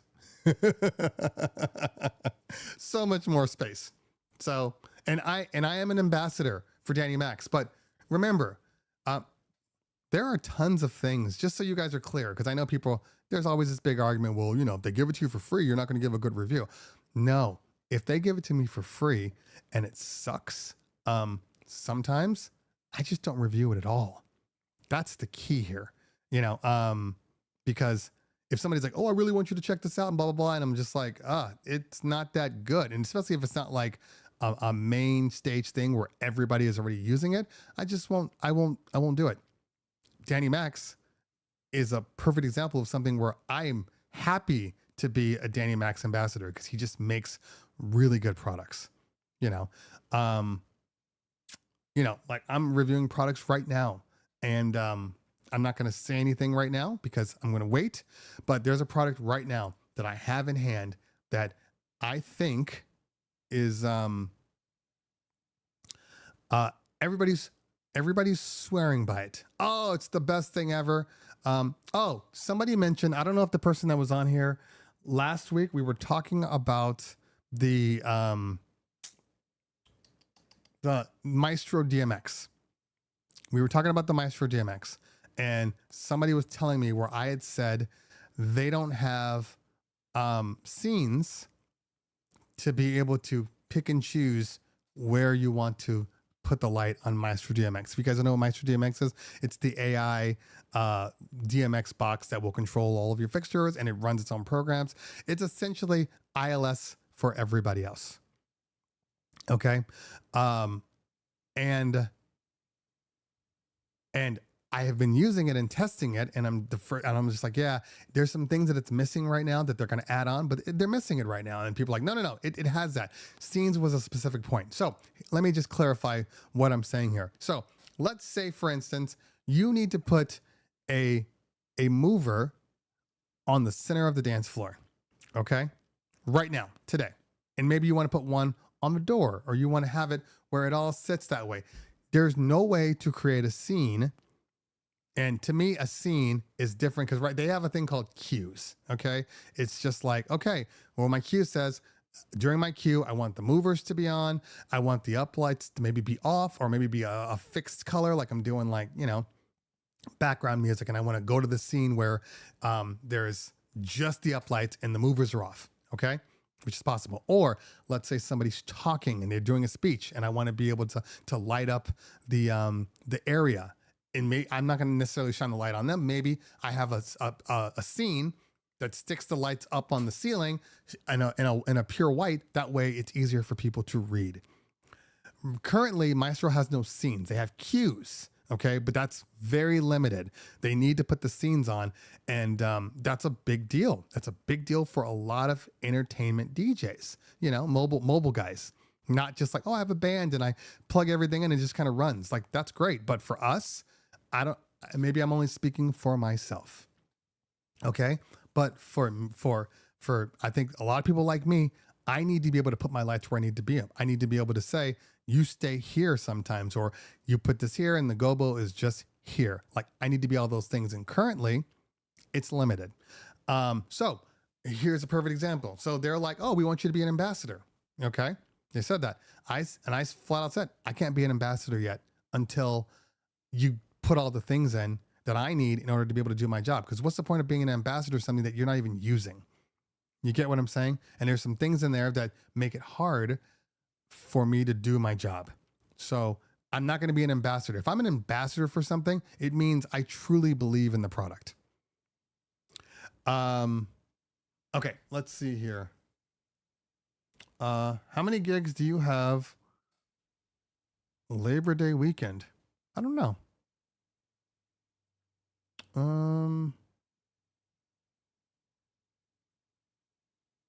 Let's see here.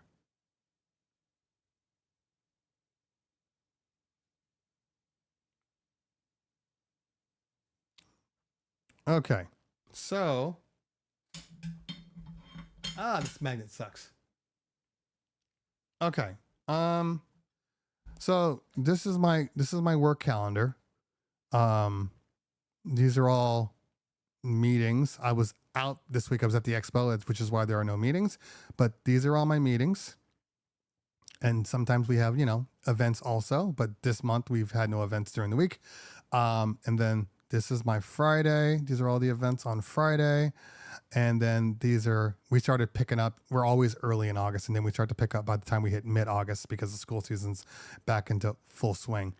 So right now we're doing like 5 to 6 on a Saturday, and then we have like 1 or 2 on a Friday.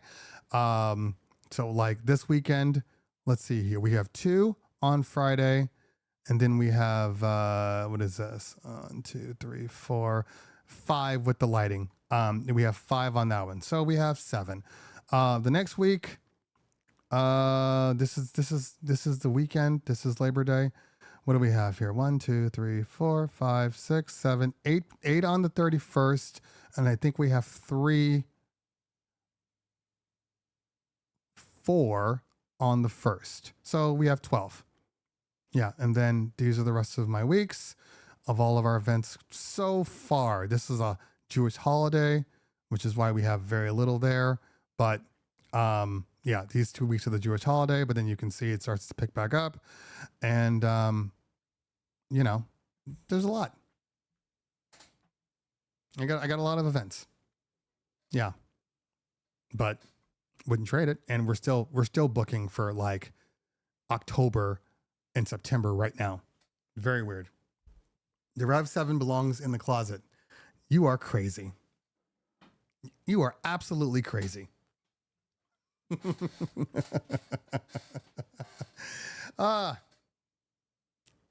Insane. The Rev 7 is still, in my opinion, still one of the best controllers on the planet if you like moving platters. The Rain Performer is very, very good too. Just as good, but different. Just different. Okay. Yeah, and he's a great guy too. Is it okay to buy an Innofader? Yes. Innofader. I don't remember the Innofader that I have in there, but the Innofader that works I have an Innofader in my Rain 70. Look, this is how much I like the Rain 70. I don't even use the Rain 70. I have an S11 that sits with my PLXs over there. Okay. This is the thing. I have a Rain 70. It's in a flight case in my closet. Can I sell it? Yes. Do I need it? No. I just love the Rain 70. I bought the Rain 70 before the S11 came out because at the time that I bought the Rain 70, the only thing available was the was the Pioneer S9. Only thing. So I still have a soft spot for the Rain 70 in my heart.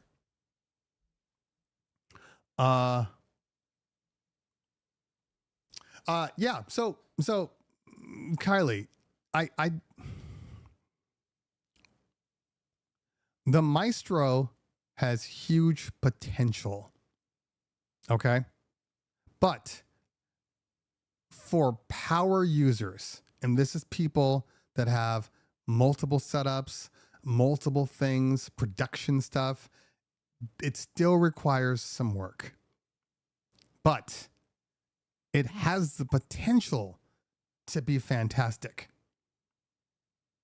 I'll leave it at that. Exactly. And again, and SoundSwitch is a great program. So is the WMX. They're all good. It's a good place to be in that we don't have to worry about this. Now, the one thing that the Maestro has been giving me issues with is my my Chevet wireless DMX, because I have so many fixtures that I'm running, and I'm not running wires to all my fixtures. That's insane. But I'm having some problems with connection.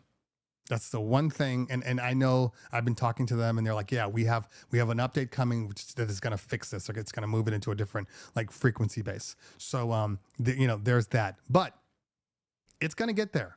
It's going to get there. So it's, to me, it's kind of like, Maestro DMX is like Phase.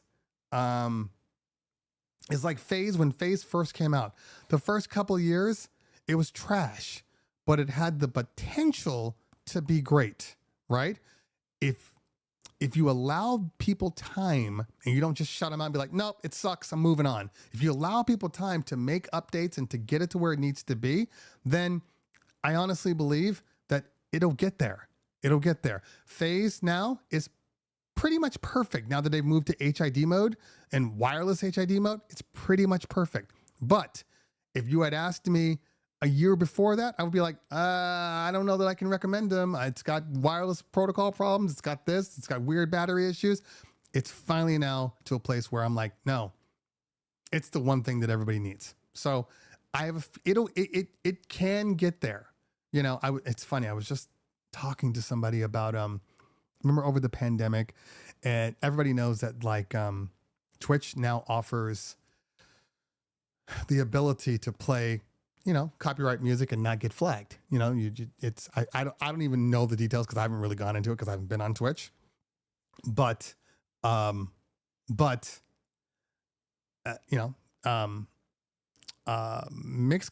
has been legal since the pandemic. Now, I ask you this: why does Mixcloud still not have the attention that it deserves? Why? You know, because there are things that they said that it would do that it still doesn't do. So DJs are like, it's great, but it doesn't do half the things I needed to do, so I can't use it. That's why I stay with Twitch. Maestro, Phase, all of these companies, what they're, you know, that they're, it's not vaporware, but, you know, it was all just kind of a thought process before. You know, all of these things need some updates. Mixcloud never came out with an update. I mean, they did updates, but they never gave you the things that you really needed. That's why DJs don't go over there.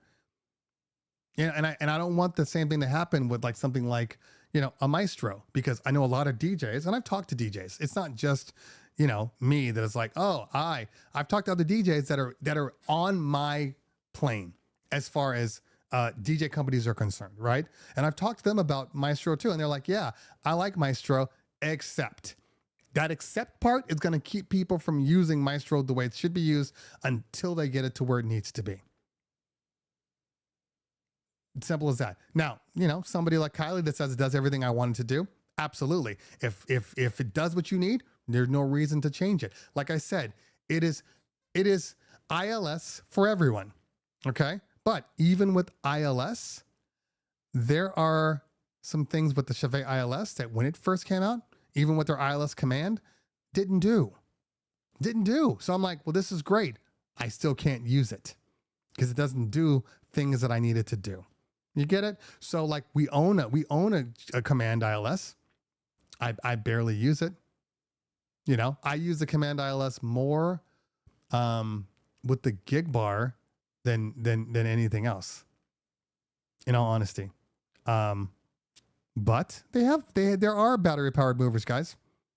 There's at least 3 companies that make battery powered movers. Chevet makes them. Oh, what is their name? They're local. They're out here. What is their name?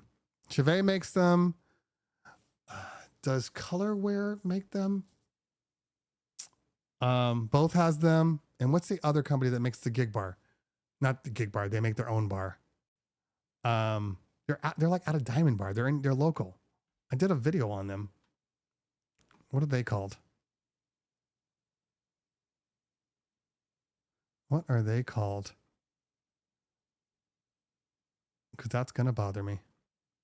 Let's see. Not JMass. Thank you, DJ Article. Thank you. Yeah. So there's at least 3 companies that make them. So there's no reason for you not to have them. I do believe that all battery powered systems are slightly weaker. I think you need multiple movers.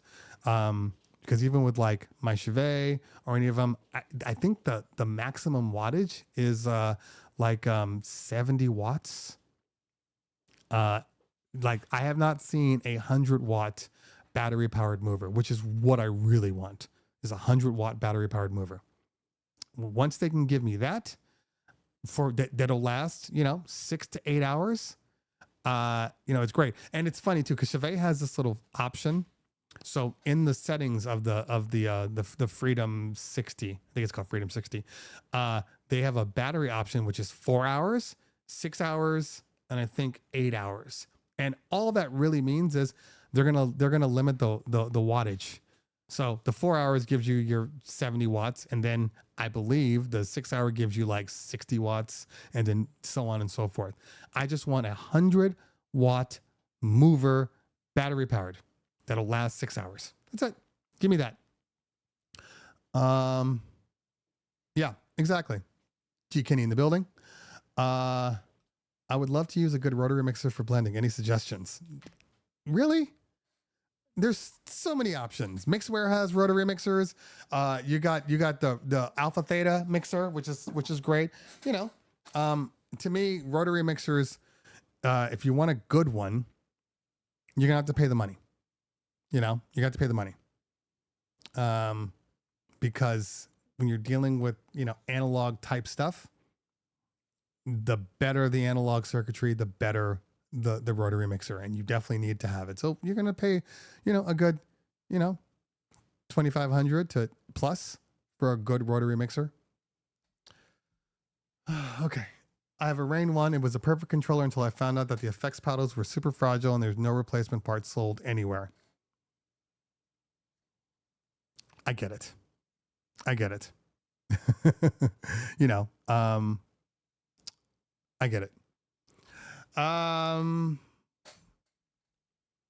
Okay. Gotcha. Thank you. I know you can, but I don't want it. I know you can. I am a simple man, DJ Nico. I'm a simple man. I need my lights or anything I bring to do the things I need without me having to bring more stuff. Because if I got to bring more stuff, and I'm not saying like something like that to me is great if you have to put your movers somewhere far. You know what I'm saying? But like, there's outlets everywhere. And if I have to bring that, I might as well just plug it in. That's just me though. But if it's at a place where it's like, oh, I need to put a mover, all the way on the edge of the room, and maybe it's lighting up a table or lighting up a bar or something like that, then yes, absolutely, those things work. But that's just me. Okay. I think the 100 watts are coming. They're not there yet, G Kenny. All right. Exactly. Mixmaster GNL in the building. Rain 1 will never get an update. This is true. And in all honesty, what are you going to update it to? There are no internal effects. There's nothing to update it to. So there you go.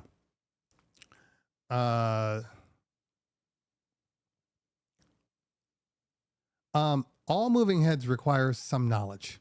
Okay. Because, I have not seen a moving head to this day that I can just turn on, plug in, actually, in all honesty, the Freedom 60s or free spot 60s from Chevet, what I do like about them, the one thing that they do that I haven't seen it anywhere else, is you can manually adjust the fixtures. You can put them wherever you want to and just leave them there.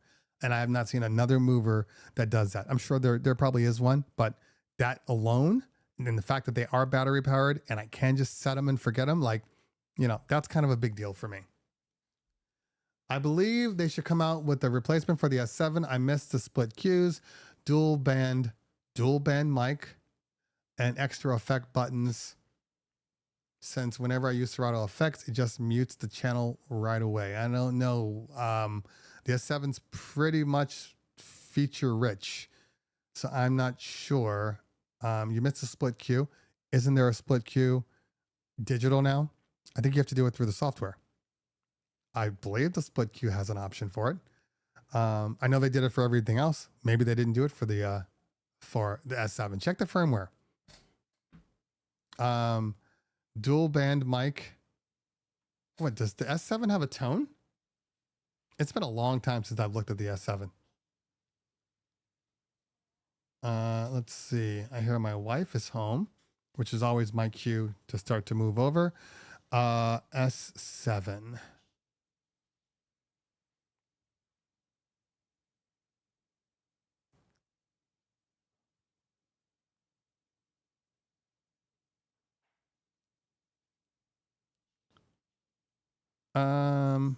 That's right. I was trying to go to the EQ.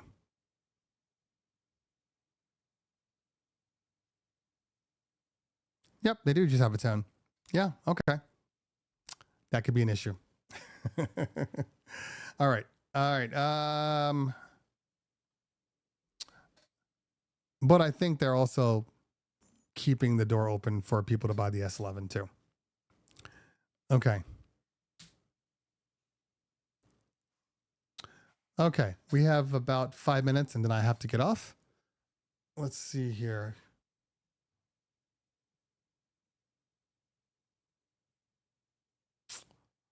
Um, 120 watt LED moving head comes with a remote, wicked bright, awesome and cheap. Okay. All right, we'll see. See? Pablo's back. Okay, HSL brand. All right, let's take a look. It is so hard to type with this stupid thing on my hand. 120 watt beam.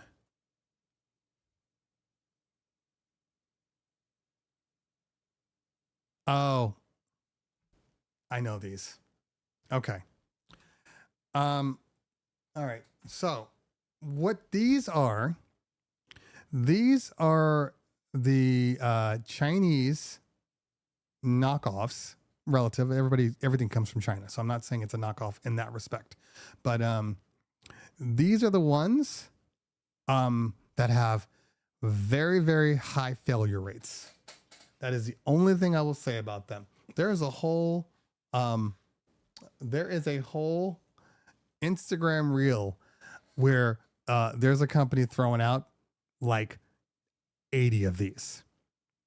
Now, I'm not saying that yours aren't working, and if you baby them, they'll be fine. But I do know that these absolutely have high failure rates. But if they're working for you, cool. No issues if they're working for you. Have I tried the Prime 4 Plus with sound switch features? It doesn't even require the Prime 4 Plus. It's any engine DJ controller.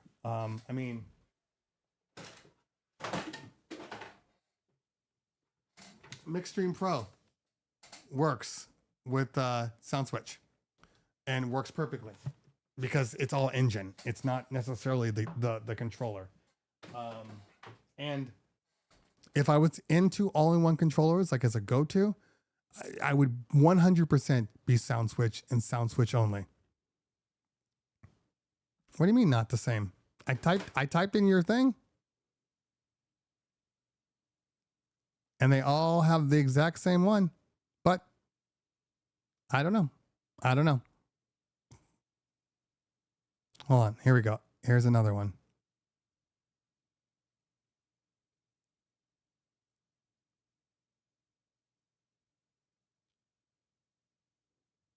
Yeah, I don't know. I would need to see a link to them. But either way, hey, I'm not judging. If it works for you, it works for you. That's all that's all that ever matters, guys. You have to understand. You know, people are always like, "What?" They're trying to argue and convince me. I don't need to be convinced. If it works for you, it works for you. There's thousands of lighting companies out there. There's you know, hundreds and hundreds of different movers and washes and all those things. If it works for you, it works for you. Okay. Minimal DMX. There's only 8 channels. Please tell me there's more than 8 channels. I would be more concerned with an 8-channel mover. I need a couple more channels than that. Okay. All right. I got 1 more minute. 1 more minute. So let's see if there's anything that I want to answer. I think I've done a pretty good job of staying here. I wanted to know what, oh, thank you. Thank you very much. I wanted to know if Ryo sent his, Instagram. Did you ever post your Instagram?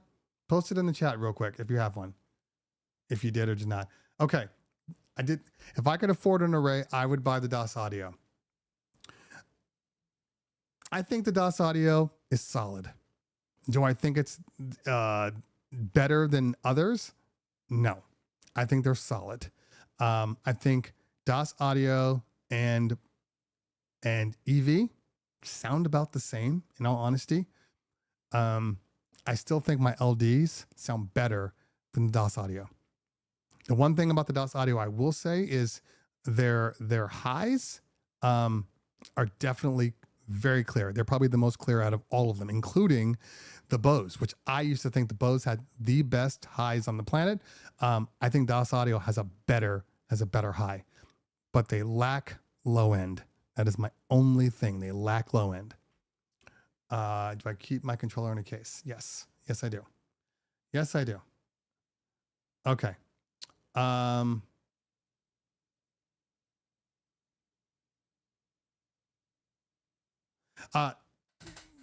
That means it. G Kenny, it means he's a racist. No. So, in case you guys didn't know, for whatever reason, I look really good as a whole when I'm wearing like a white shirt with the green backdrop and all the things. That's the key. And it's been proven. When I wear white, it just looks really, really good. When I wear something darker, I kind of absorb in. It's a long story. The fact is, I just don't have a lot of white stuff. We have black stuff because we're DJs, but I've been buying more colored stuff just to try to get away from that. Is Chevet possibly coming out with a new gig bar? Well, I mean, right now they have the new movers, which I still have to do my video on. They have a new set of just movers. It's basically a gig bar with 2 free spot 60s on there, which look really, really cool. And you can combine them. You can put them together and make 4 movers on one like stand. I haven't had any problem because I have not touched it yet. So I can't answer that. I've been reviewing DJ for the past month. So I will say this. The Yorkville column speaker, the battery powered one, is really impressive. I have the video. I just gotta edit it up and post it. I'm trying to put out like 2 videos a week on YouTube, trying to get a nice balance. So I have the Chevet. I have the Chevet one. I have my DJ Expo recap, and I have the Yorkville. The Yorkville was very, very impressive. Very impressive. Like I might end up just picking up one because that battery powered one and the sub. Because remember they have a dedicated array system, but then they have a point source sub with a 12-inch tweeter, I believe. It could be a 10-inch. That just hits battery powered. It's got two 12s, either two 12s or two 10s in the cabinet. I think it's two 12s. Very impressive. Very, very impressive. Hold on, let's see if we can do that. That'll be my last thing, and then I'm gonna get out of here. Yorkville. Because I'm hungry and I need to eat. Okay, let's do Yorkville. Oh, does Sounds not have Yorkville, or am I spelling it wrong?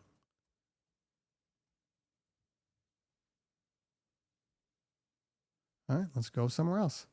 American Musical.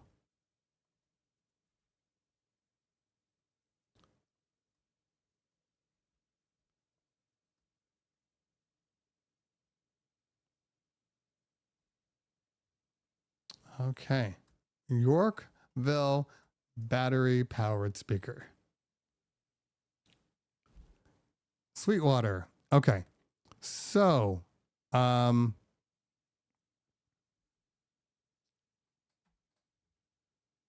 right. So this is their battery powered column array. And it has a 10-inch woofer, 4x3 high, 126 decibels of peak SPL. I was actually very impressed, but that was impressive. But the other one that impressed me is this guy.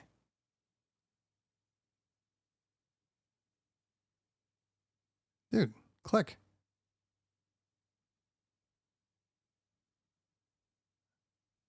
Okay, let's go somewhere else. All right, am I crazy? That was weird. Okay, this guy right here, 629. I think it's 210s.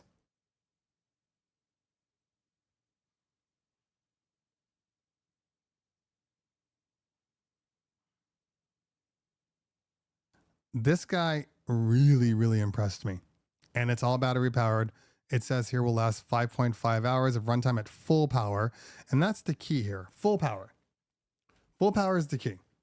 Because there's a lot of battery powered speakers out there that are like, oh yeah, it's great. But what they do is the numbers are based upon if you're running them at 50%. But the full power, those same batteries go, maybe if it's a 6-hour battery at full power, it probably lasts 3 hours. This one at full power is a good 5.5. That's impressive. Anyway, I see Audio One in the building. What's going on, fam? Good to see you, man. Good to see you. Thanks for coming by. We're just about to end, but I appreciate you. Especially, if you guys are on Twitch, check out Audio One. All right. I think we are good. I got to run. Sam Ash is bankrupt now. Yes, I'm aware of that. But yeah, it depends on what chapter they filed. How are the faders and jogs in the Mixstream Pro Grow? I love to scratch, and the faders are good. They're not the best faders in the world, but I can scratch on those faders easily. It's a good fader. Better than on the Prime Go. I can tell you that much. All right. All right. Besides that, okay. I think we hit it all. Hey, guys, girls, everybody, thank you for hanging out today. Make sure that you tell everybody about my live podcast. We need everybody here for my live podcast because, like I said, we can do good things with this. All right. I'm out of here. Enjoy your weekend. I got to do some college stuff and then got a lot of work. Have great parties this weekend. And then next Thursday, we will come back. We will talk about it. And make sure you watch all my videos that I posted. And follow me on Instagram. That's the key. All right, y'all. We will see everybody soon. Peace out.